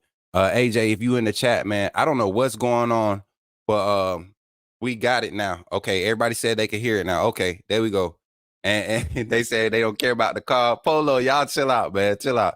I wanted to hear because he said some viable stuff. My thing is, it ain't the same thing he been saying. That's what I'm saying. It ain't the same thing he been saying. It's like that tune that changed a lot because I was definitely on your neck for, it was just stuff that Let was me stuff that. let me address him because he addressed me personally. Let me address him. I had to hang up on the Discord, AJ, because I could hear. I don't know how to turn it down. Is there a way to turn it down on the phone? Yeah, you gotta just go in there. I think you got a long click on your name. That's why I want y'all to put it on y'all computers, man. When we get off here, we're gonna set it up. We're gonna do a test too. I'm gonna need somebody to come in. We Because got it's so Coach Al coming loud. up next. Yeah, It's so loud. Let me say this to AJ real quick. I don't know. Is he in the chat? Can he hear me? yeah. He still should be in the chat. AJ, when I asked about where you played at, homie, it's because you was calling my takes. You was being personal. You was saying clowns, right? Mm-hmm. So when somebody start being personal, homie, I'm gonna question where you from. I'm gonna question like who are you? That way we can get together. I said this. I spoke about this on my Twitter yesterday. People be coming saying all this ridiculous stuff. Cool, no problem, right? Let's sit down. Let's talk about it. Let's go face to face and let's talk about it. That was my thing, right? I got a coach, a homie that coach out there right now. You know what I'm saying? So I wanted to make sure if you're gonna be on the clown stuff and the personal stuff, let me make sure you are who you say you are. We can Yeah. both do that if we need to. That's what I was on. As long as we keep it football, homie, we can always just talk football. When Yeah, and that's personal. That's when I want to know who you was, bro. That I'm a straight up person and very individual. I don't do all the typing stuff, that get boring to me. The back and right. forth, the type. I don't care nothing about that. I like to talk personally. That way we can get down, see each other face to face, and we can talk about it. Even if we got to compare resumes, I'm with all that. And people get it mixed up. They think even when we go back and forth on this panel, we don't take this personal because at the end of the day, I don't get on that field and do anything when it comes to winning Alabama football. I don't do anything. I just give a perspective, and just like AJ said, that's why I could go at fans or other fans and their takes because it's not personal. It's literally a difference of opinion. You're gonna feel passionate about your opinion. I'm gonna feel passionate about mine. The good ones who are able to their words be able to are able to be receptive or taken are the ones that can be objective in their listening, but also still maintain a logical stance on what their initial points are. And I think that's what this panel does at a good rate. You know, a lot of crazy stuff we get inboxed and DM'd with. Coach Jay, I think you still muted too, bro. But it's a lot of things that happen when you get on the panel like this. We can't respond like some of you are if we want to maintain a certain level of professionalism and exposure and reach different goals that we have.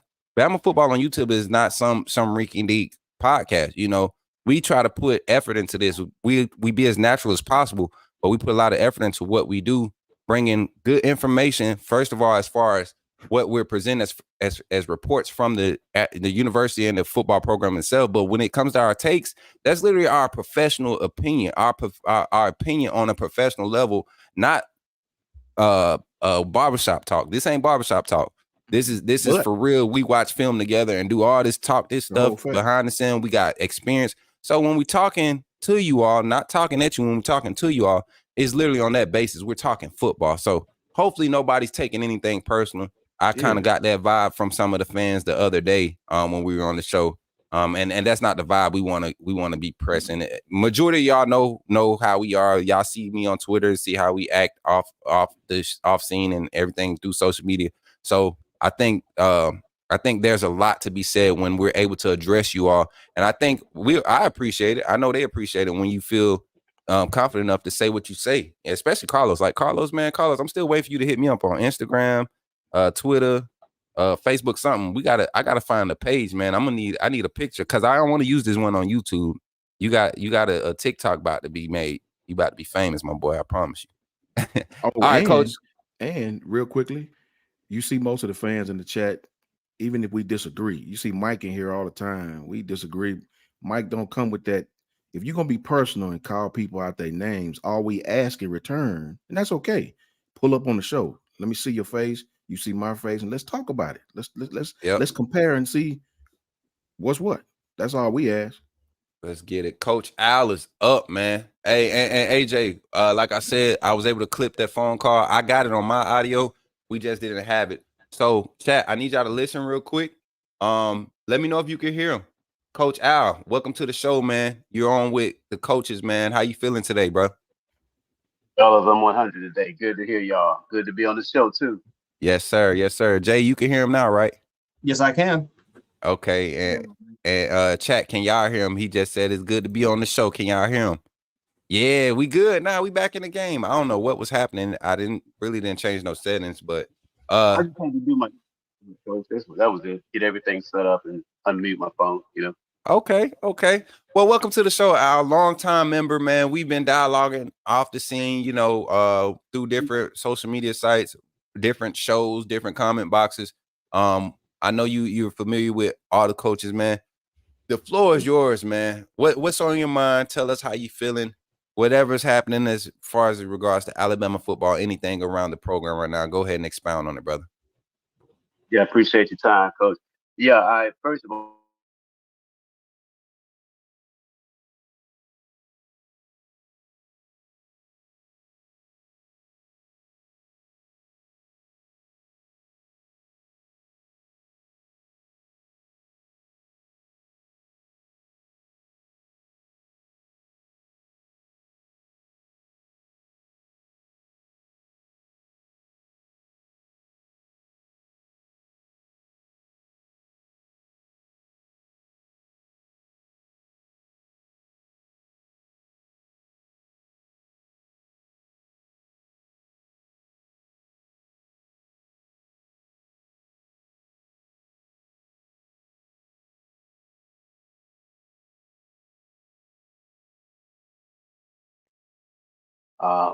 I really like where we are right now with where this team is because let's face it, man.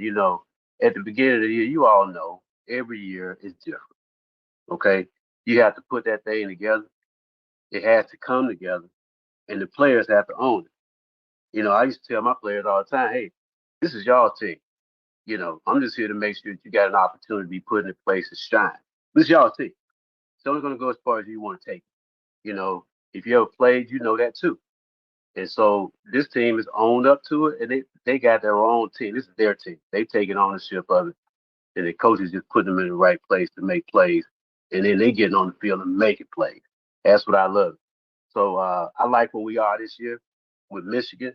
And we was talking about trying to even them out, Coach Sean. I was just really trying to state that if you get an odd man front, like when we played Auburn, and they were just killing us, right? So when we even it out, it's hard to do a lot of that pulling scheme and stuff when you head up on a guy, versus when you're in a gap, they can angle block and come down on you and trap you and stuff. So we get head up on him, then that's gonna uncover Seth and allows him to free up to get to the next level. You don't do it all the time, but if you bounce them out, say in a 12 or something like that, then they got to bounce, they got to adjust. Okay. So if they don't adjust, we got them. We can outman them. You see what I'm saying? So that's why I was going with that, because I just know Seth is lighting butt, man. And we've been talking about that all year. I'll be glad when T Ferg slide down in there and take center. Um, I hope he gets an opportunity to do that next year, because if you imagine with T Ferg in the middle, Book on one side, and Roberts on the other side, it's a wrap. I mean, we got a pocket right off the top. You know what I'm saying? So right now, when you strong up the middle on both sides of the ball, the game is won. It's yours. Especially when you got a center that's playing, the quarterback is all into the game, and the mic on the other side, and the safety down the middle. If everybody's up the middle is strong, and we good. Okay. So I like where we're going with that.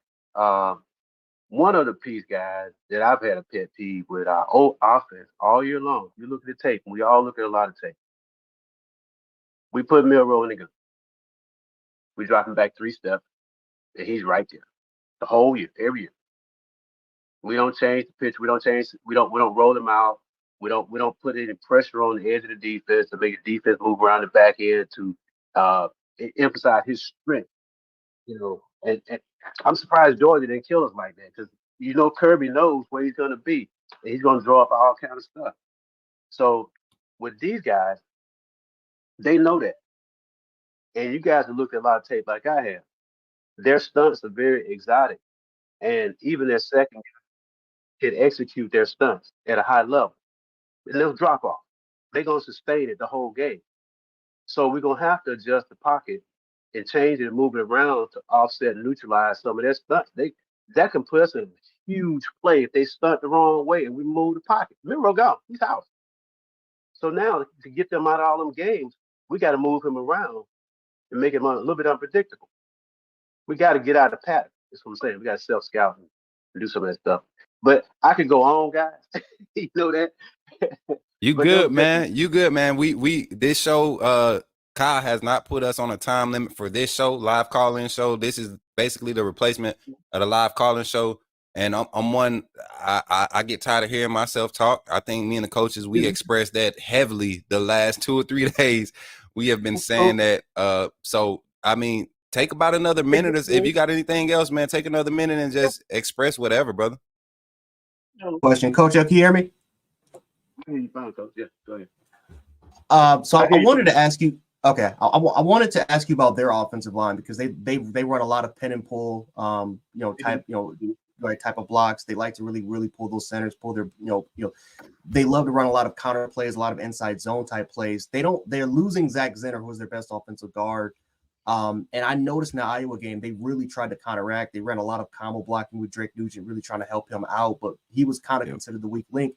Like, what are some of the things that you see that Alabama's defensive line can do, maybe as far as stunts, maybe as far as a different lineup rotation? Because we're not as deep as we were, let's say, in the past, but we have noticed some sort of growth with our second lineup, with our second and third tier guys. What do you kind of see with our defensive line kind of matching up with them, and how we can really disrupt their offensive line?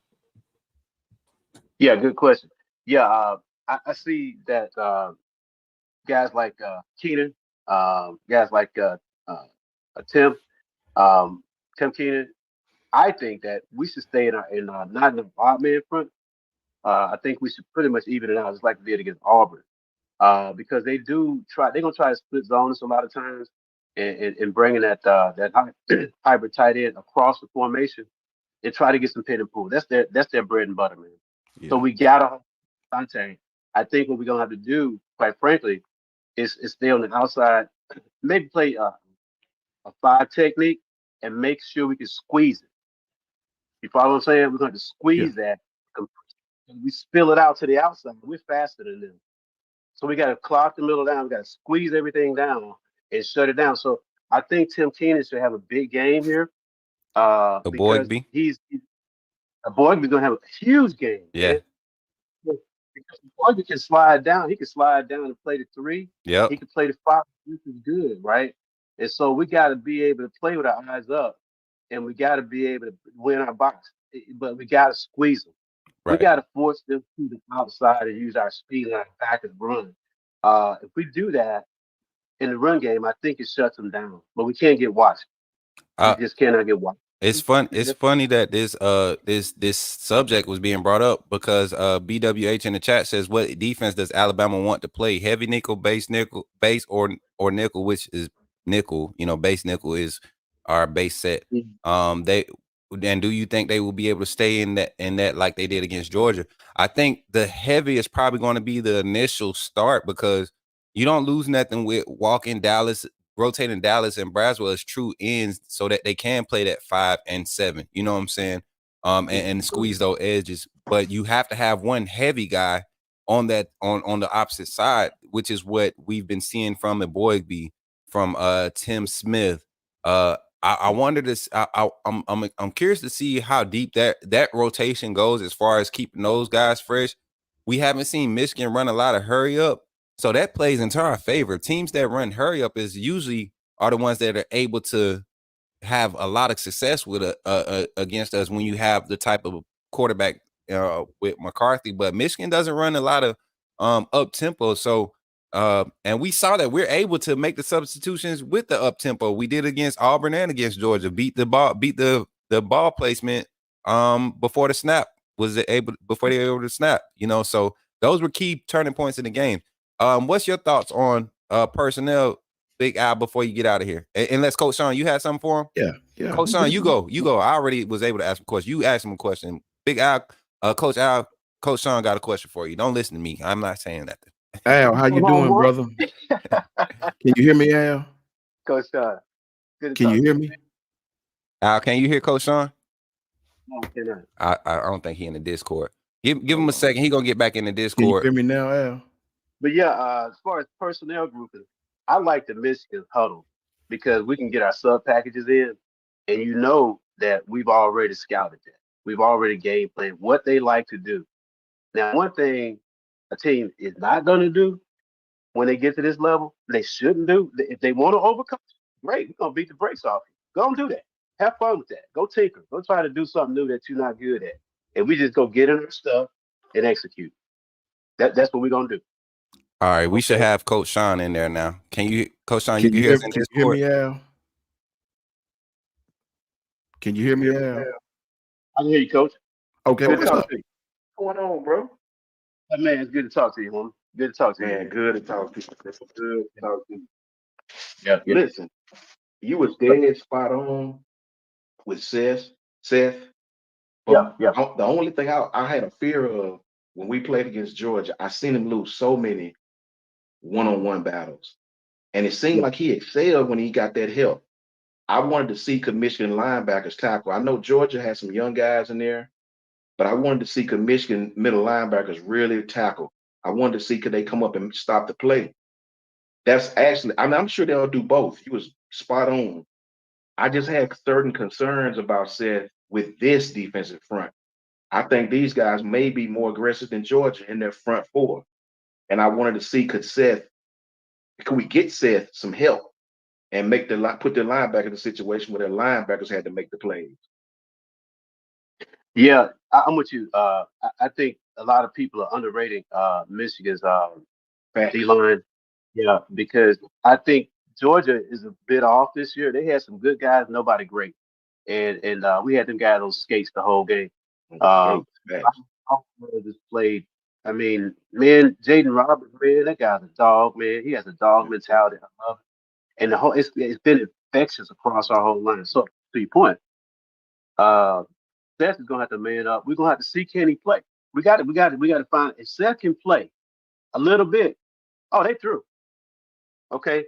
But if we got to help him out, and say we got to bring Oops to one side, okay, to say you got Oops, we got Proctor, we got Booker, we got Seth, okay, and so now we got a nub on the other side, okay, with Roberts and JC, all right. So now Michigan got to adjust to that. They're gonna have to go strong whatever side Oops is on, especially if we don't motion it. So now that's gonna really kind of help us out in that side. That now we can get Seth and Book working down. Who's coming across on a split, JC and them coming down, we can kind of outman them like they want to do us. So we're going to have to play some real games up front. And this is, I think, what recently got a scheme on Michigan, all right, to want to get to their back. Because if we can't get to their backers and they do the same thing us and squeeze up, now it's a Miro thing. And that's what I like about him. He can make it right when you're wrong. That's the edge we got. So yeah, it's going to be a good game. It's going to be better than people think. But we'll see when it happens on Monday. But I think Coach schemed them up. I think we got a better team this year than they do. I think our O-line is going to surprise a lot of folks. These guys, maybe Bill O'Brien told them they couldn't play either. And you know what I'm saying? They got issues. Doug Marrone, guys, we know did us no favors with our O-line. One of the worst jobs ever. You know that. Y'all know that.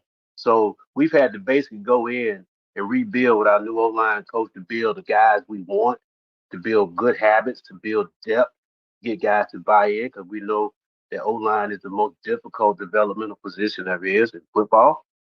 All right, because you're always having to read on the fly. You always having to play with hand placement and leverage and eyesight and vision, and everything's got to be synced up. It's very difficult.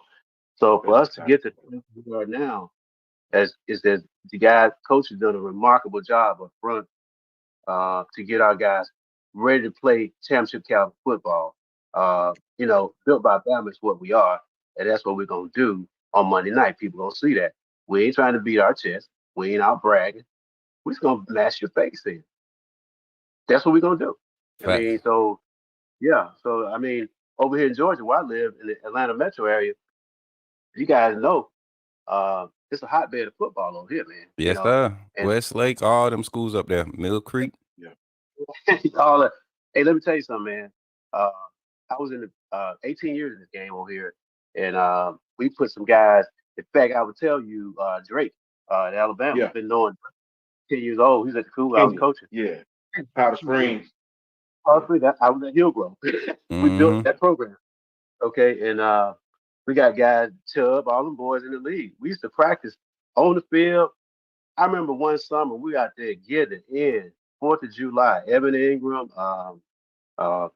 Senior Days, went on to Georgia Tech. We was out there, doing 7-on-7, 4th of July, 95 degrees. Getting it in. That's what we do over here, man. I was over at Blessed Trinity when Justice was over there. And hey, I was over there. I watched that kid go, man, and I can't wait to see him get on the field. As Coach Sean, he's Emmitt Smith with speed. He's Emmitt Smith with speed. Right. And a little bit more thump. Coach Al, before you get up out of here, just because you said it, don't be surprised, y'all, Alabama Nation. Y'all remember when Najee Harris's coming out party? Yeah, came in the playoffs, actually SEC championship game, but he really exploded that national championship game. It was a title game. Yeah, because we didn't go in the SEC championship game in 2017. The Auburn game when he came in, my fault. Right. When he came in and we ended up pulling him back out. That was really when everybody's like, "Why this kid not getting carries?" That's what I keep thinking about. But the national championship game, when we finally put the load of freshmen out there, it was one of those things. It was a turning point. This team is not necessarily built like that. Team is not limited. I think this team has progressed, developed together enough for this staff to be confident in their game plan going into it. Hoping everybody's comfortable with it. But don't be surprised if Justice Haynes gets out there and gets 6 or 7 carries this game, or gets a 6 or 7, not necessarily carries, but meaningful snaps in this game, just to create a wrinkle for Michigan to pay attention to. Because Coach Smoke, he's a change of pace kind of dude, man. I'm just telling you. immediate impact. I mean, you saw him in moments where it didn't. His job was just to get in and hold on to the ball. He was breaking off 18, 20-yard runs for no reason. I mean, Emmitt Smith with speed and shake. I'm just telling. I watched this guy. Yeah. I'm telling you, I watched him 16, 17 years old on the practice field every day, and he's just special, man. yeah. But so, Hey, Coach guys, Al, before you get out of here, man, final score prediction Oh, offense MVP and defensive MVP. all right, you gonna do me like this, Luke? Okay, I'm like Coach Al. Hey, I say we win by 17. I say we get up out the gate fast on them and set the tempo. Defensive MVP. I'm gonna go with Deontay. Okay. Deontay Lawson. He got to get us. He's going to have to get us right and keep us right. He's a play caller. Okay, I'm gonna go with Deontay on defense. And on offense, I'm going with 4, man. He's my ride or die. Okay. Okay. All right. I mean, Okay. I'm going with 4, man. Because let me tell you what, man. For this young man to get on national stage and say, "This guy said I couldn't play quarterback." This guy For him told to me say I that, suck. he told me, "Look, man, can you imagine a guy who's the best player on the field with a chip in his shoulder? You telling me suck? I mean, you've been that guy coming up as a kid. You always bet. You know, somebody tell you what you can't do. I'm gonna dog you the whole game. Okay, and I ain't gonna say nothing. I'm just gonna let my game do the talking. So I love 4. I love that guy. So offensive MVP is 4. Defensive MVP is 32. I say we win by 17. It's gonna be more like the Georgia game where we're gonna beat them. I don't want to win the game. I want to show you that if you think that you're gonna run 34 dive and be like that dude saying, help your, you know what? Okay, run it, bring it. We'll see. We can play that too. Okay, and then we bust your heart and we mash you and take your heart. And we're gonna run the ball down your throat. Okay, then you'll know that you've been beat, not win, but beat. That's what we're gonna do. That's what I say, coach. For sure, man. Well, Al, Good to appreciate you talk to for you. pulling up, man. And I'm more than ecstatic for having you, man. Me and the guys are more than ecstatic. We're still figuring out the audio issue, so I keep muting them on screen because they're using the app in the phone, so it don't. I'm trying to keep it from echoing, but they should be able to tell Coach Sean, you still unmuted in here. You could give them your final farewells, Coach Jay, final farewells before we get the next caller in. We got before hear me, y'all do Coach? that, we got Raymond White jumping in next. I hear you fine, coach. Yeah. All right, there we go. So, Coach Al, man, brother, I appreciate you for having here, man. Like I said, having another insightful mind on here, man. And like I said, man, you incite a lot of the same points that I tried to incite, for the most part. And me, Coach Boot, you saw we went at it. We went at it like Ali versus freaking Frazier. No, man, I can't wait for this game, man. And like I said, I have them winning this thing by a couple of score possessions too. I just, man, I'm excited for this game. I just hope that we kind of, I really just hope that for the most part we bring, because Michigan, they're a team that is opportunistic, man. They don't, I always kind of say this. I think Michigan has the highest floor right now, and I think Bama has the highest ceiling. We all know where, if Alabama brings their A game, it's a wrap. It's over. This game's over. I don't think Michigan is capable enough to really kind of do the things that they need to do, especially maybe outscore a team like Alabama if that's the case. But they're very opportunistic. They're a team that if we kind of play like we did against A&M, or we kind of, even that Georgia game, that third quarter where I feel like we kind of got away where we went from a little bit, and then Georgia started kind of climbing the ways back into the game. That's playing into Michigan's hands. It is. We got to be consistent. We got to play 60 minutes, and we got to win. We got to 1-0. That's the key. Yeah, that's it. That's what I said the other day. This postseason, it resets the whole trajectory. No matter what you did in the first 13 games, it doesn't matter. Coach Sean, you good? Can you hear me? Do I unmute? Can you hear me? Fine, coach. You right there. Yeah. Hey, Al, you brought back some memories right then, man. I had a 7-on-7 team a few years back with Quiz Watkins, who's on the Philadelphia Eagles, with Chadarius Townsend, who played at Bama, with Terry Orr and Jonathan Wiggins. We went down to Atlanta and made some noise, man. So you brought some major memories right there. A2 Eagles, shout out. Right. Yeah, Yeah, man, I agree with you 1,000%, man. This game is, I said last night, I think it was Bama by 13, 10, 13. Yeah. I don't think this game is going to be a high scoring game at all. I think these two teams sort of mirror each other, up front. Michigan is not going to try to play the Auburn game to spread us out and do all these wonderful things. They want to beat themselves. And I think that plays into our wheelhouse. We appreciate you, Al. I appreciate you personally too, man, along with all the other coaches. Thank you, and make sure that you keep calling in, man. We appreciate you more than you know. Appreciate you guys, man. And look here, happy New Year to you. And roll tide, everybody. Roll tide, Bama Nation. Let's go. Roll I'm out. Tide, man. Roll Tide. Hey, appreciate Al for pulling up, y'all. It was awesome experience every time, man. Every time we get one of you all. Right now, let's go ahead and run them in. Hey, so going forward, myself and the coaches, you all, we're gonna try to limit these calls. We wanna give everybody a chance to get on. We don't want to have people waiting so long. So come in. We're gonna give you all the floor. Whatever you have for the coaches, give it to us as far as questions and things of that nature in your statements. And we'll take our, y'all know Coach Sean, he got his pen, he got his pad, he ready to take notes, remember questions. And if you need any questions right now, if you're waiting in the waiting room, you can ask those questions. There's a chat box. You can ask me questions in there. And that's why you see me looking over that way at the screen, because I'm addressing y'all. But let's go ahead and get the next person in. We got my guy, Mr. Raymond White, jumping in to the Discord channel. He's jumping on the line. Welcome, Raymond White. How you doing today? Welcome to the show. Chatting with the coaches, man, here on Bama Football on YouTube live with Kyle Henderson, who was able to step in earlier. Welcome to the show, man. How you doing, Raymond? Kyle Henderson, who was able to step in earlier. Raymond, you got to exit out the app so we don't get your feedback from the. Raymond, you got to exit out the app so we can exit out the app. So we don't exit out the YouTube app. If you watching it on your phone, it's echoing through the screen. Hear me? Yeah, we can hear you now. Okay. You want to say the greetings? Shoot, Roll Tide, straight out of Bama. Been watching them for a long time since Terrence Cody, Damian Square, all them boys. I've been, just been a Bama fan for a long time, man. We spoiled, kind of used to dominance, and we just want to continue that on. But I got a couple of questions for you as far as this season versus Michigan. I've been watching a lot of Michigan fans and some of their fan reactions.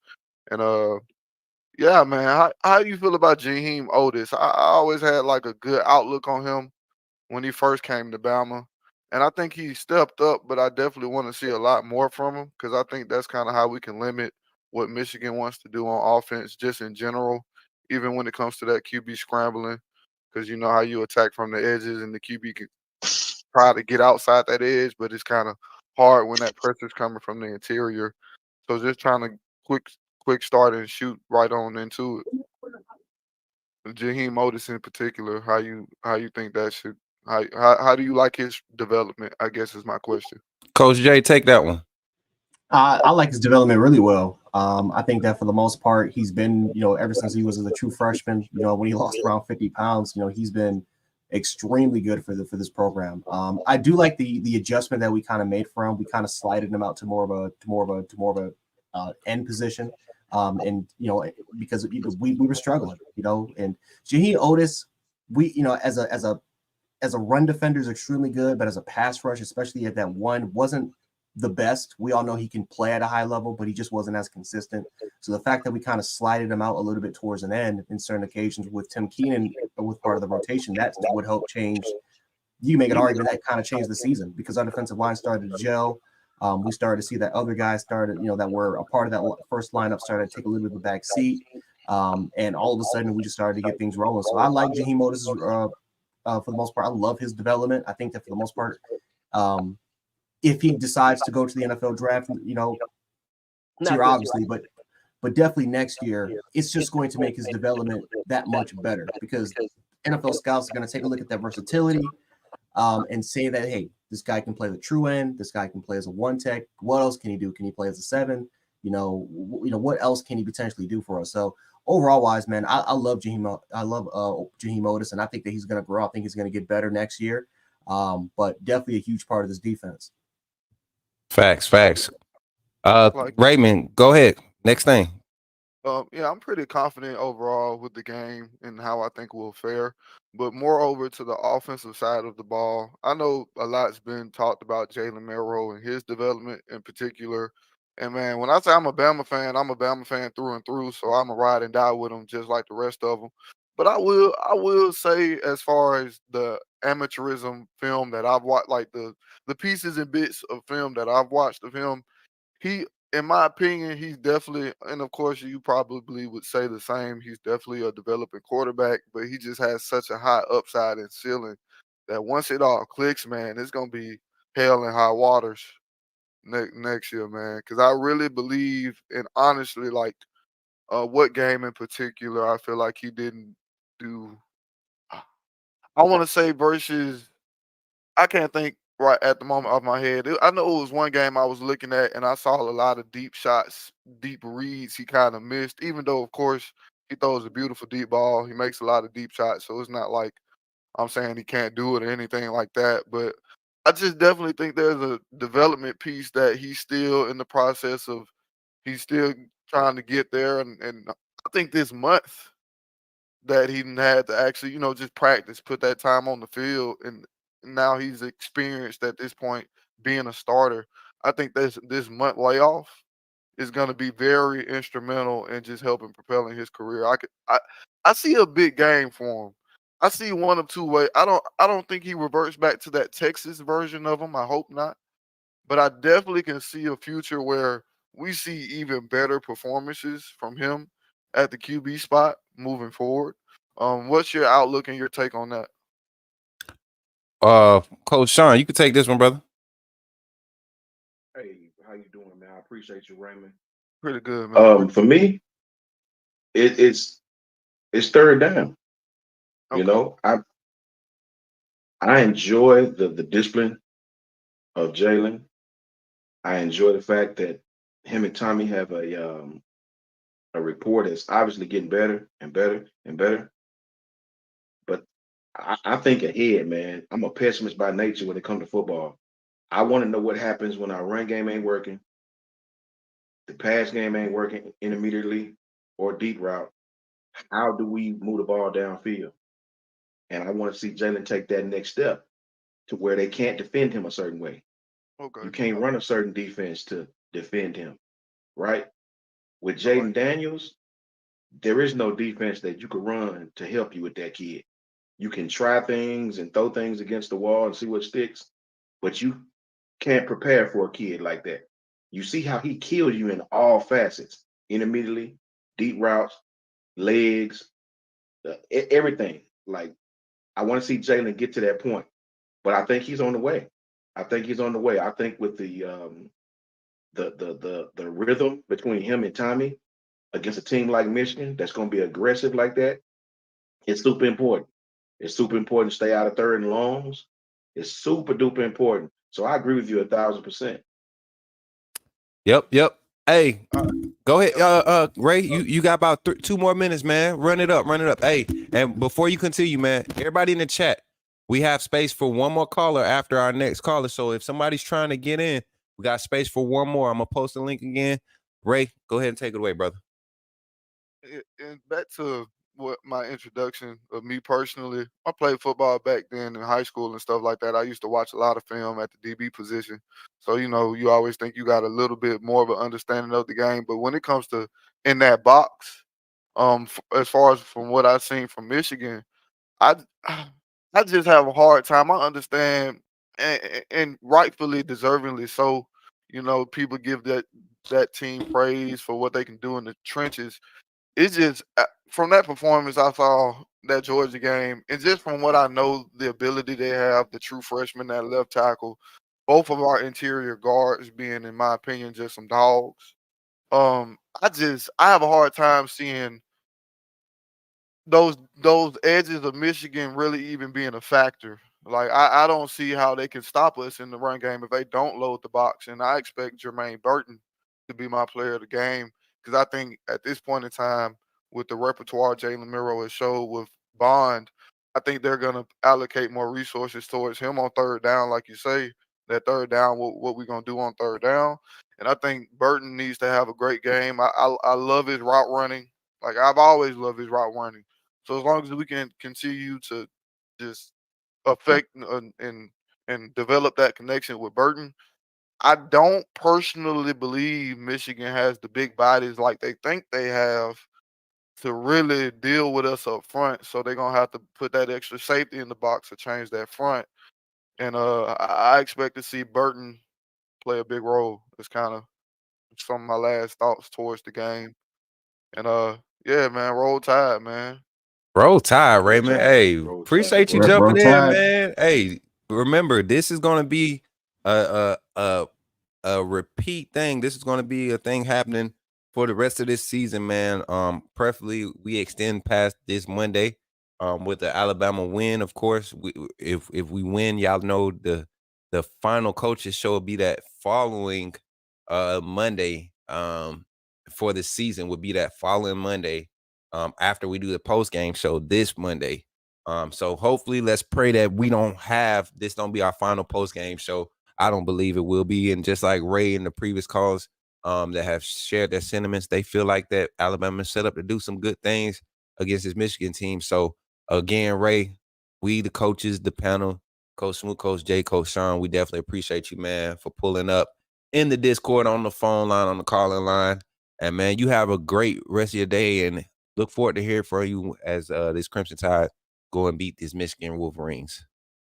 Yeah, Roll man, you Tide, too. Ray. And I'll make sure I'm logged in next time. I'm on the computer and stuff. I usually don't be logged in to a lot of my profiles, but I definitely tap in with you next time logged in. For sure, I've man. been watching y'all for a couple shows. I don't want to call in, so good to get some of these off my chest, and hopefully next week we can do some more talking. For sure. For sure. I appreciate you, man. Roll Tide. Roll Tide, bro. Roll Tide, Ray. Roll Tide, Ray. Hey, shouts out to Ray, man. Appreciate you for pulling up. Hey, it's crazy to see how many people actually come in and pay attention to our show and watch, what we call in the content creation world, we call them lurkers. People come in and they lurk, they don't really fool with the hey, y'all can unmute yourselves on the stream. There you go. They don't really come in and do all the typing like Coach Sean said. He don't like to do all the typing and stuff. He rather dialogue like normal human beings did before technology took over the world. So Question, definitely Smoot. feel. Can the good, bro? people in the chat hear the young men? Yeah, the they can hear him. calls?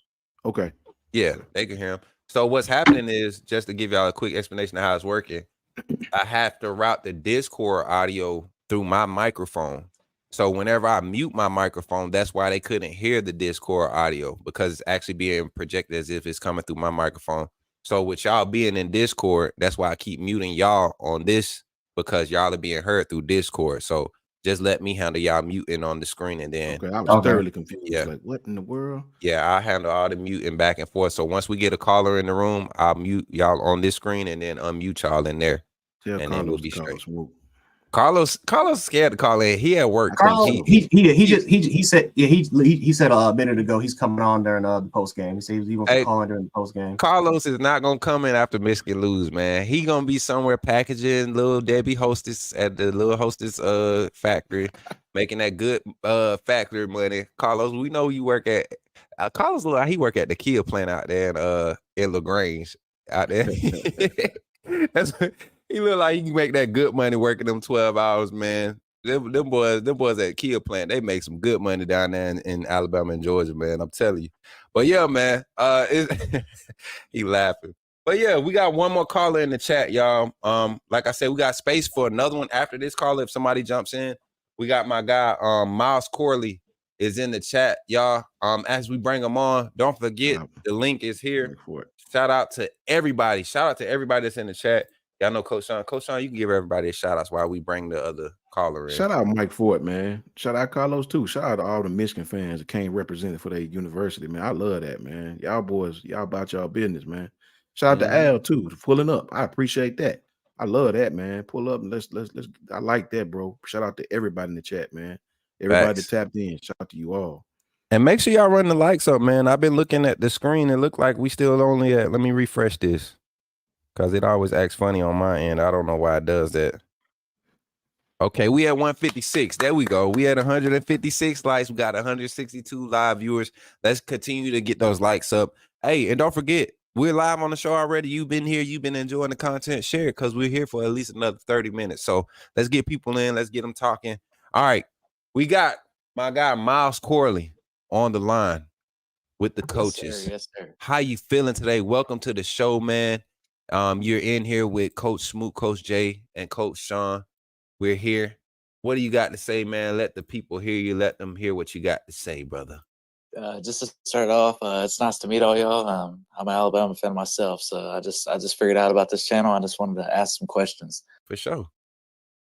Welcome. All right, so Thank my you. first question is related to the D line, and it's majority about the signing class. So we got Jeremiah Beeman coming in. We already have Jeremiah Alexander and Keon Keeley. With the addition of LT Overton coming in. So what's y'all's thoughts about how it will impact next year and guys leaving? One of the coaches, y'all could take it. I got it. I think it's going to be good. For the most part, we have natural ends for the first time and honestly kind of a while that I think can actually play it. I think one of the biggest critiques about Alabama is the fact that we've had a lot of our edge rushing guys kind of have to slide inside, play at the 5 at particular times. Will Anderson pretty much did it a lot. We've seen Dallas Turner, Chris Braswell kind of do it. And they're not natural. They can play it, but they're not really natural in that position. So the fact that we kind of have more bigger guys that can play it. Jaheim Otis was another perfect example. I talked about this a little bit earlier, but he was the guy that normally played 1. And there were particular occasions where he had to slide to 5. So having that perfect combination of a player that has the size, but also has the agility to play in that particular role and to potentially dominate, that's what we need. Back during our prime years, we had no issues at all finding players that could fill in at all slots in all particular roles. We've kind of had to make up for it on the defensive line a little bit. So the fact that we're starting to kind of getting right back to that by getting players like Beeman, LT Overton's a guy that can play right off the bat. Next year, don't be surprised next year if he starts with this team and he primarily plays that role that can also bounce out as an edge, right? A&M had to use him primarily as an edge rusher, and he was like 285 pounds coming out of high school. They had to drop him down to 260 because they wanted him to play in one particular role where he just never really played that role in high school before. So the fact that we're going to get players like that, more natural players that can play at those natural ends, that's just going to add more depth and more quality overall to this lineup. Okay. So last question about the D line until I move on. Do you see Keon Keeley or Jeremiah Alexander playing next year? Take it, Coach Jay. I think one of y'all. I think Jeremiah Alexander is playing middle linebacker now. Yeah. I think they moved him off the D line. Keon plays the edge. It's going to be interesting because Dallas and possibly Chris could both leave. If that happens, those two edges are going to be wide open. I do see Keon, Russo, Quindarius Robinson, depending on what he does. I'm not sure what his classification is, but I do see those guys, being involved. Keon, Russo, we have several guys that could play that edge, that jack, whatever you want to call it. So yeah, I do see those young men being involved in the rotation next year. It's gonna be a wide open competition. So All right, so before you go, Miles, to clear it up, you have all 3 guys who have seen majority of the snaps on those edges, Braswell, Turner, and Robinson. All 3 of those guys are draft eligible. We all know that Turner is going to go. He's going to be a true junior going in. Q Rob is a true senior. He's a 4th-year senior, and the same for Chris Braswell. Braswell has been getting some high draft grades for the amount of production he's put out this year. Q Rob, I don't necessarily think another year helps him because he's he at the next level. He's being looked at as your hybrid Micah Parsons type guy. He never got big at Bama, and I think that was the biggest thing that kind of kept him off the field. Trying to put some size on that kid. And he finally broke the 225 mark this year. finally got over 225 this coming into this season after being at Alabama. He's not a naturally big guy. Same thing. I think we're running into the same problem with Jefferson. Justin Jefferson, the inside linebacker that transferred in from JUCO this past offseason. So curious to see how that plays out as far as those guys going to the draft. But when you're talking about losing Braswell, Turner, and Robinson, possibly, you can't help but be excited for guys like Beeman, Rusaw, Keeley, Yanzi Pierre is a name that people tend to forget is still on their roster. I mean, it's a lot of them. Keanu Colt is another guy that no hype. But if you turn on the film from high school and you look at what he did in the A-Day games when he had his reps, guys are just flying around and playing ball. And I think the reason for Coach Sean, you highlighted, I think the reason for Alexander getting moved inside, because I honestly think Blackshear is about to be slid to the edge to be prepared to be one of those key guys to fill in for that assignment next year, transitioning him into that position. Because you go look at that Raptor package when we bring that Raptor package out and look where Blackshear lines up at. And look where Turner lines up at. That having that type of speed on the edge, and strength, guys that could get low in their turns and get under those offensive linemen's arms and rip through those blocks. Those are the type of guys that Saban likes to go after. They have those long limbs, and Blackshear fits that makeup. You look at how Braswell and Turner are built. Braswell fits that similar makeup as far as the build. So I think it works out good as far as the linebacker room. Great question, man. All right, I had one last question. That was related to the defensive backfield. Go ahead. So we got Peyton Woodard and Red Morgan coming in, as well as the addition to Domani Jackson. We already have a lot of depth as far as young guys at the defensive back position. So how do you see that working out as far as transfers and all that? Depth at the defensive back? Yes, sir. I don't think we lose any many DBs in the transfer. Maybe one. I've been hearing, but I don't think we lose any. You got guys like Jaleel Hurley, Antonio Kite, Dez Ricks, Earl Little, Jake Pope, Bryson Hubbard, Tony Mitchell. All these guys are going to be not necessarily key players, but rotational players at some point coming into next season with the amount of depth we're losing in that secondary. We're for sure losing Kool-Aid, Malachi, Jalen Key. I don't think he has any more eligibility, being that he transferred as a graduate transfer. Trey Amos is coming back. Who else in that secondary are we losing? Christian Story might go. He's been here for 4 years. Even though he doesn't have a lot of film, I made a statement last show. This might be a game where this might be a time of the year where Story can come out and get his opportunities and create value for himself to get picked up in the 3rd round or early in the 4th round and be a contract guy in the NFL that ends up making late splashes and being a essential guy. He has that skill set. So losing those guys, it's a lot of opportunity out there, which I believe is part of the reason why Domani Jackson came. Coach Jay, Coach Sean, either one of y'all want to expound on the DB depth going into next season, what we could possibly be losing, Yeah, it's definitely going to be one of the more interesting spots. Because when you take a look at our secondary, obviously when you lose guys like Terry and Arnold, when you lose guys like Cooley McKinstry, it's going to be hard to replace those guys. But looking at what T-Rob does, I think that's the biggest guy that you have to try to get is T-Rob. Retain him back as at all times, because I can guarantee you after the season, if not what people are going to do right now, is that who knows, they're going to try to potentially poach him, maybe potentially upgrade his position as a coach potentially. But knowing the development and knowing how he's been able to do guys, especially a guy like Terran Arnold who went from safety and made that transition in 2 years, became arguably, you can make an argument he's the best cornerback right now in the country. I feel pretty confident in some of the guys that we have right now that we can develop guys, we'll see what happens with the Devontae Smith. We'll see if Trey Amos, can potentially stay there. You have guys like Earl Little Jr., who has a lot of potential, and a guy that obviously was at one point was in a key position to potentially start for this team if it wasn't for injuries.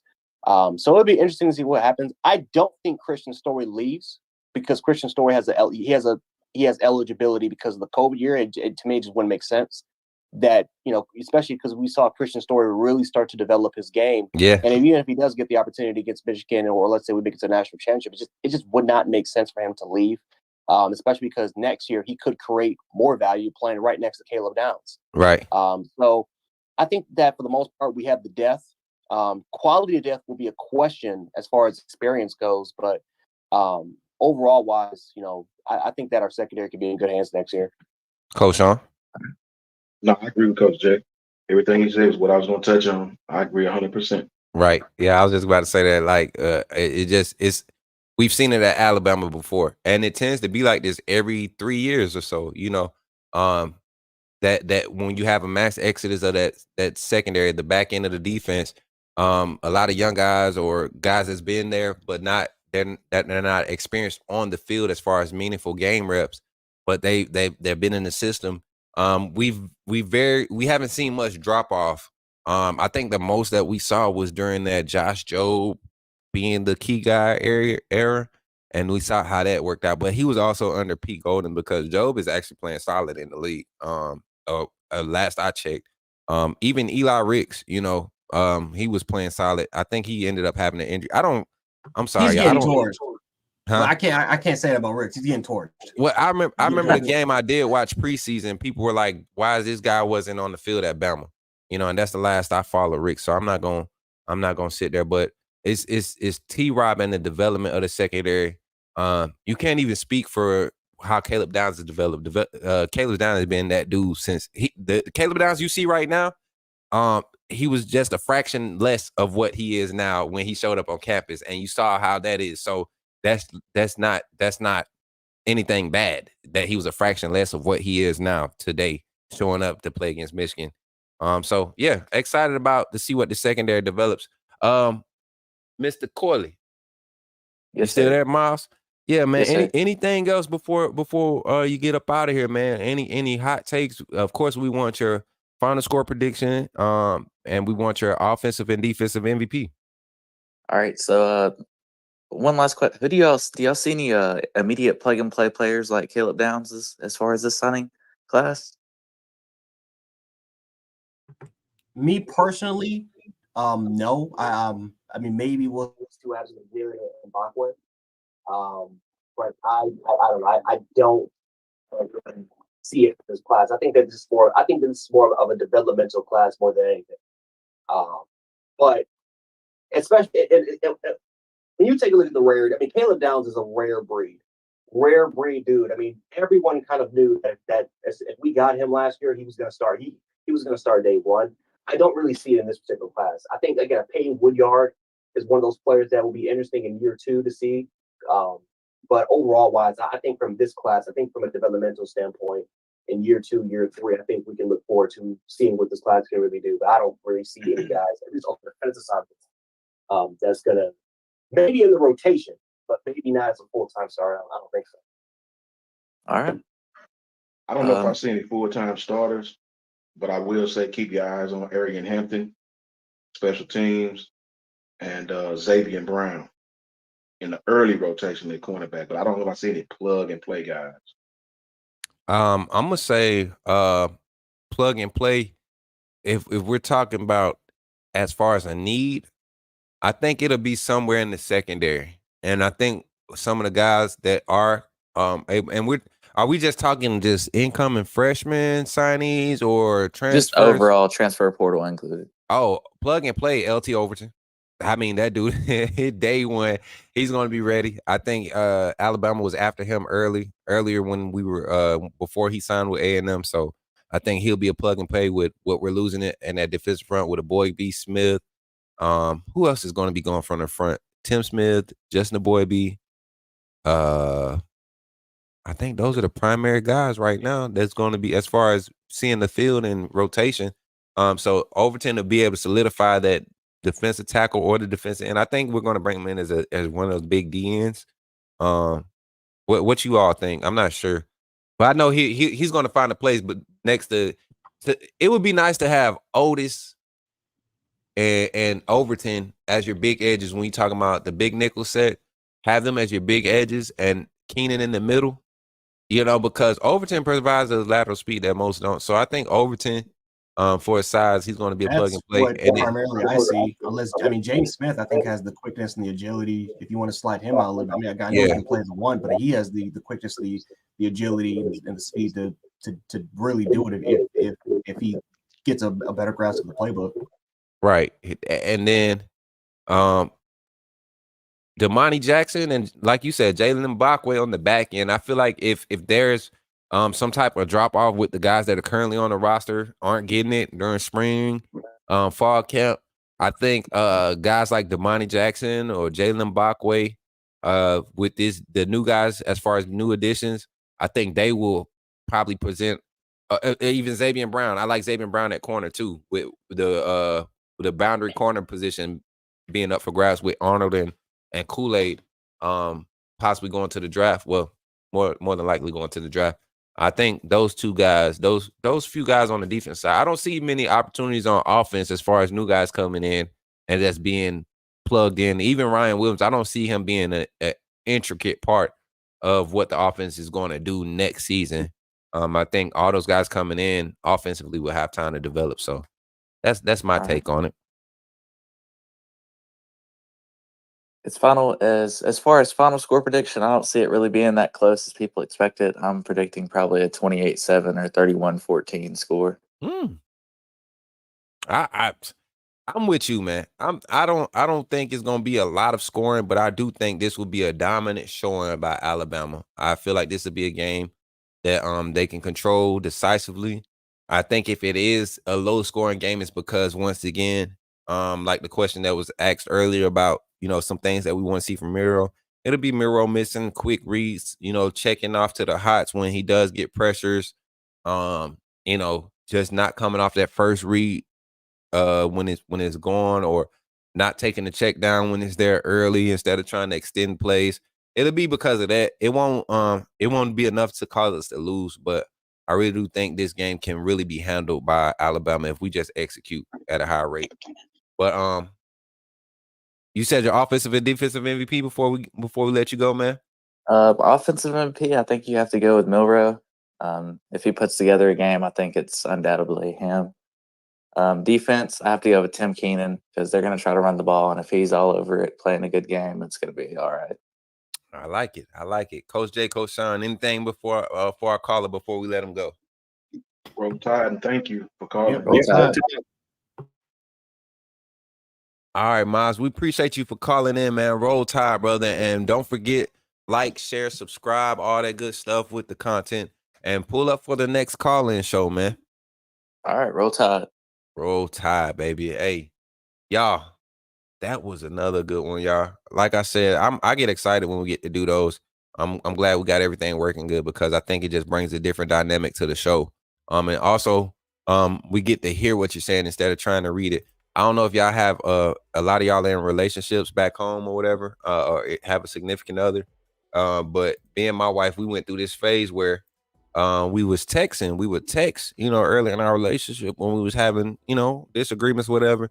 And sometimes what I was saying or what she was saying wasn't being taken as we were writing. What the way we were writing, it wasn't be taken that way. It was always, however our minds were in the mode, however we perceived it. So perception is everything. And that's how it is with us reading the chat. So a lot of times when you have the opportunity to get in here and talk, it's better for us to engage with you on that level because now we can hear the tone, we can hear, the initiative and the motive behind it. So we definitely appreciate every caller that called in today. We don't have any more people in the waiting room. So with that being done, y'all, we got about 10 more minutes here. We're going to wind this thing down.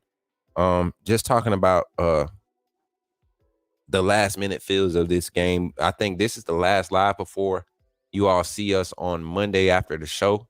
We will see. Kyle has really been motivated. Y'all can see his excitement and his joy to be out there in California, man.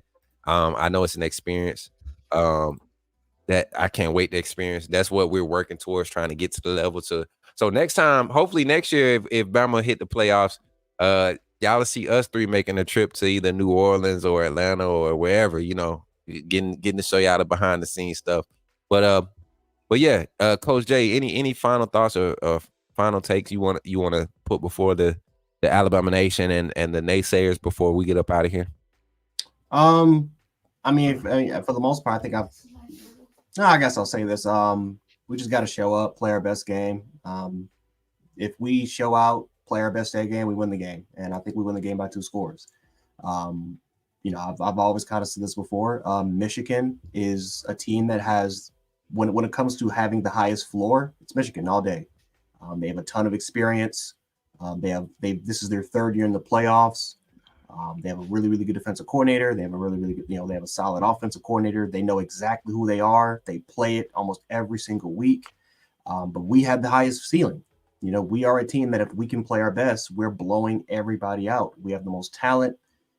We have definitely we definitely got the, when it comes, as far as it comes to development, battle tested. There's no question Alabama has the advantage in those particular areas. Our biggest concern, though, is just consistency. And we've been in situations where we've dominated the first quarter, and then we kind of take the second and the third quarter off, and then we get right back on top of it in the fourth quarter. The SC championship game, we dominated the first, second, and the fourth quarter, but we got destroyed in the third quarter to a point where we had less than 30 yards in the third quarter alone. So it's all about just putting your best forward and just putting your best effort, right? You cannot take it off. This is a Michigan team that takes advantage of opportunity. This is an opportunistic team. But the reason why Michigan hasn't won any playoff games is simply because when they've met against a team that can match them physically, when they can match them, and when they meet a team that can make less mistakes, they have no answer for it. This is an opportunistic football team, and we simply can't let Michigan in this game. Once we have this team on the ropes, you cannot let them get back into in the rounds, right? This is not a I'm trying to think of a perfect boxing match. This is not a Deontay Wilder versus Tyson Fury. When Deontay Wilder had that dude knocked down, you got to capitalize and put that dude out. You can't let him hang around like a Tyson, can't let him hang around, because all of a sudden when Tyson Fury gets his rings back, all of a sudden now when you should have just been a knockout, all of a sudden you played around with him, and Tyson Fury ended up winning the fight because of it. So we can't let that happen. We know that we can beat everybody in the country. We just have to show it. And I think that we're the superior team. We're definitely the more talented team, and just can't take it off. Cannot take the foot off the gas pedal. We do it too many damn times. Got to get that straightened out. Otherwise, we will lose. So let's get it right and roll tide. For me, man, it's just simple. I seen how you do when your back was against the wall and everybody in the country picked you to lose. You had some success against what I consider still one of the best teams in the country. Definitely not the number 6 team in the country. I want to see how you do now, right? I love the fact that people are still doubting Alabama. I love the fact that the players don't feel entitled. I love the sentiment that Jalen Milroe is taking and the rest of the players. I want them to understand that there's still a significant amount of people out there that think you're going to lose this football game. They still think we're the team from UCSF. They keep bringing up games that were over 2 months ago. So I want you to go out and dominate the world. I want you to remind the world of what this program is and who you are as a team, right? You got 2 games to do it. I think Michigan will come out and play one of their best games, or at least try to. I think Coach Jim Harbaugh coaches one way, right? Dating back to his days at San Francisco. He has one way he likes to coach. Even when they make their adjustments, it's still in the blueprint of what he likes to do. And when they can't do that, they lose games or play close games. So I think this is a time when Alabama can go into the playoff and shut everybody up. As a player, you have to take it personal. You have to take it personal. Dominate your box, no matter what position it is. Play Alabama football and dominate the money down, third down. No matter how we want to slice it up, us, Mike, Carlos, Michigan fans, Bama fans, whatever. No matter how you want to slice it, man, the truth is in the details. That's just what it is. We can say what we want. We can make our points. They can make theirs. We can make our negatives. They can take theirs away from us. Vice versa. Maryland, USF, whatever we want to say. The bottom line is a game to be played Monday night. Somebody got to step up, claim your prize, and dominate the man in front of you. The truth is in the details, people. Please don't forget that. And we will remind the world that Alabama is still Alabama. Roll Tide. Right, and I'm right there with the closing remarks, man. Like a lot of people, y'all come at the takes and everything. Bama goggles this, fan view that. But sometimes it's not being a fan. Like being a fan was post game Texas. You know, I went back and I watched our post game show from Texas, and man, guys, the fandom in my voice, the hurt because of just the amount of reads we were missing, man. It was me just trying to. I'm the type that's gonna maintain for the betterment of the whole team. You know what I'm saying? Like I'm the guy. We go into halftime. We down 32. Then I'm like, man, the game ain't over. You know, the game ain't over. Nothing we done been through. We're on play sheet F. You know, most coaches are on B, maybe C. Going into halftime, we're on F at halftime, and I'm still saying it's a chance. So, but this team, the amount of time we have off, the progression that we've seen, I've said this multiple times when it comes to Michigan. I didn't watch them in depth throughout the season to have an emotional attachment to this team. So watching them now, is kind of like having a fresh look, and they don't do anything that impresses me. That defensive front is something that if we had the same production from our offensive line coming out of the Ole Miss game or even the Arkansas game, if our offensive line hadn't improved from the Arkansas game up until now, I would be concerned. But to go against the likes of a Tennessee front after that Arkansas game, to go against the likes of what Georgia has to offer, even what Auburn had to offer. I think the offensive line was my main concern. And I think we're going to be good in that position as far as the matchups go. Will there be wins and losses throughout the game? Yes. But what else gives me confidence is the way that this team has handled adversity game in and game out. Even if we want to be honest, even how they handled adversity in the Texas loss. That was a big loss, losing that at home. A game you were favored to win. You were the higher ranked team. All these the murmurs about what we couldn't be were there, but nobody was publicly saying it until Alabama lost to Texas. And that's one thing that we can continue to pride ourselves on. Everybody loves to see us lose, and this team, I feel like they've embraced that chip on the shoulder mentality. I don't think they're uptight.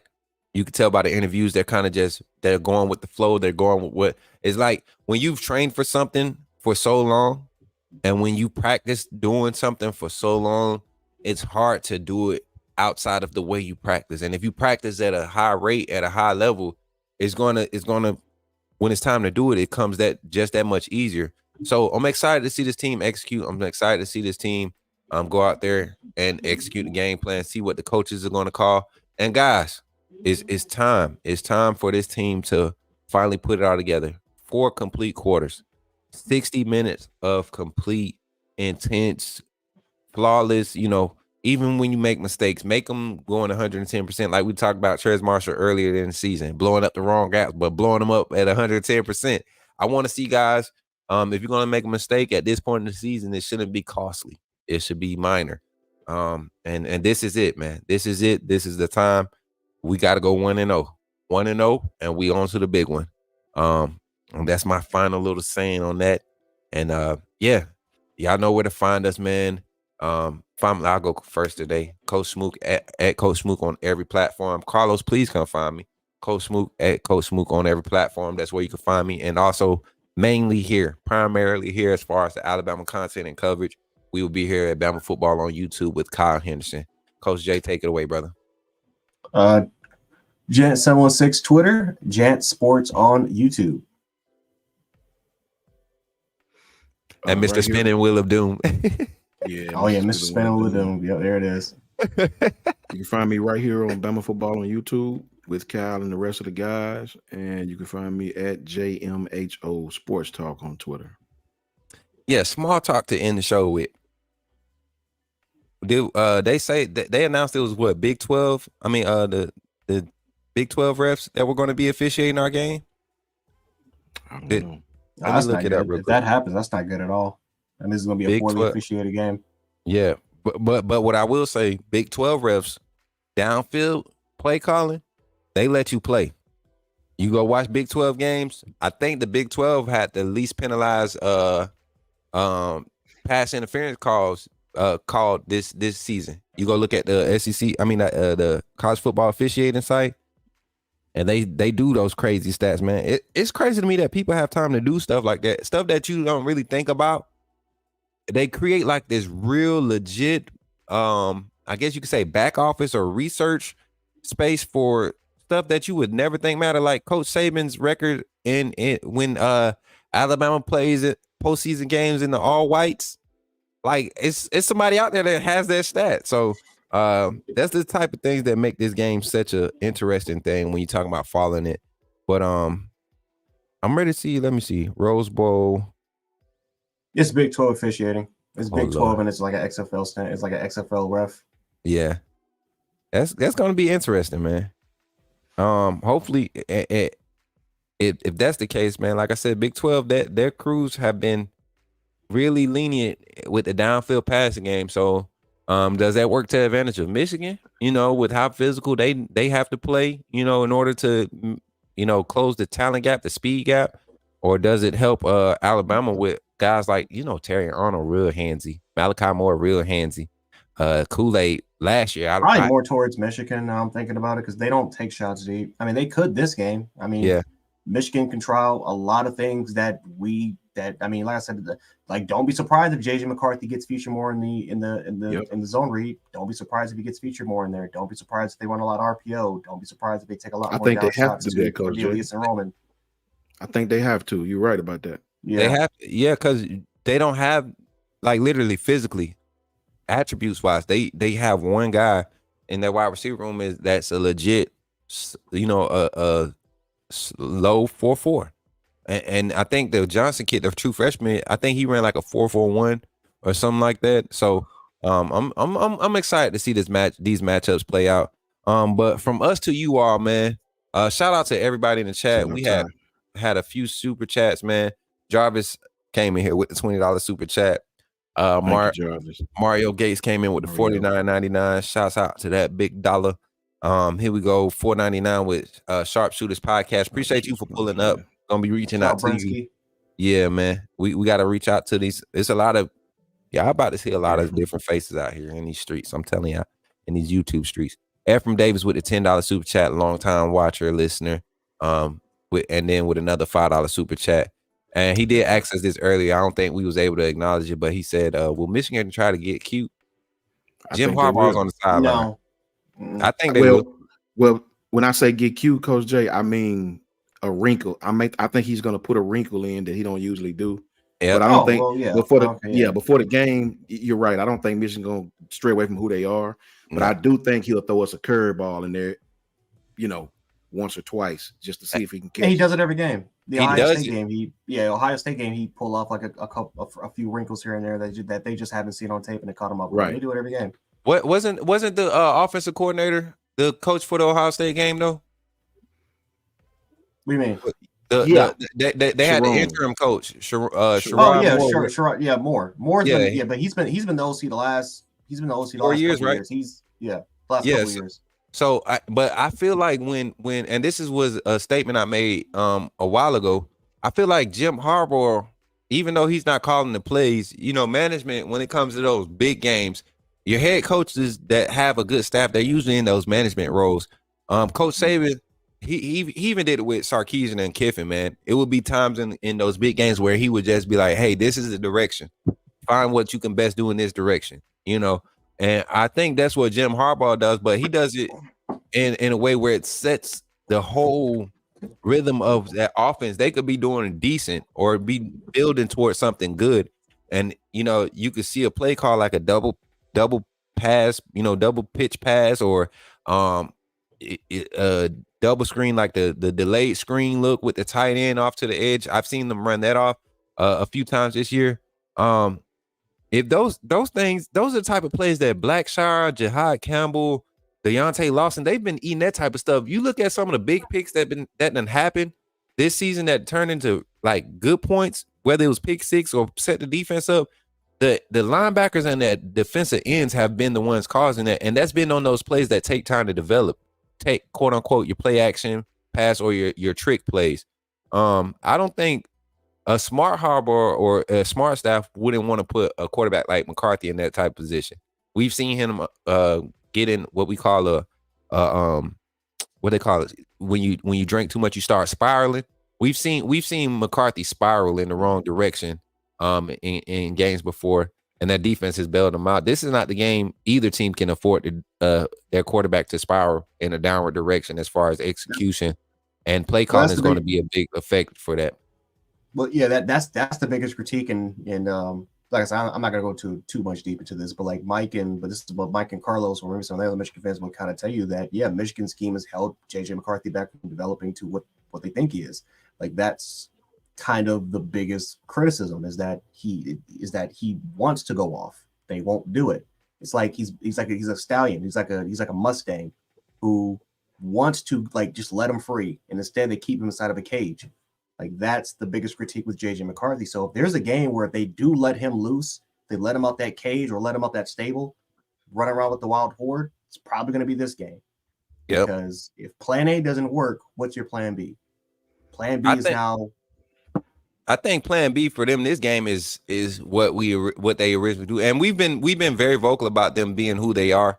But I think plan B for them is to be who they are. I think plan A for this game, with the amount of time they have for preparation, and like you said, what McCarthy, where everybody else sees in McCarthy. Down by 2 scores, though. You're down by 2-3 scores. You got to go to plan C. Now you have to let JJ. Now you have to throw it. Now you have to throw it all the time. You can't go with a balanced approach with.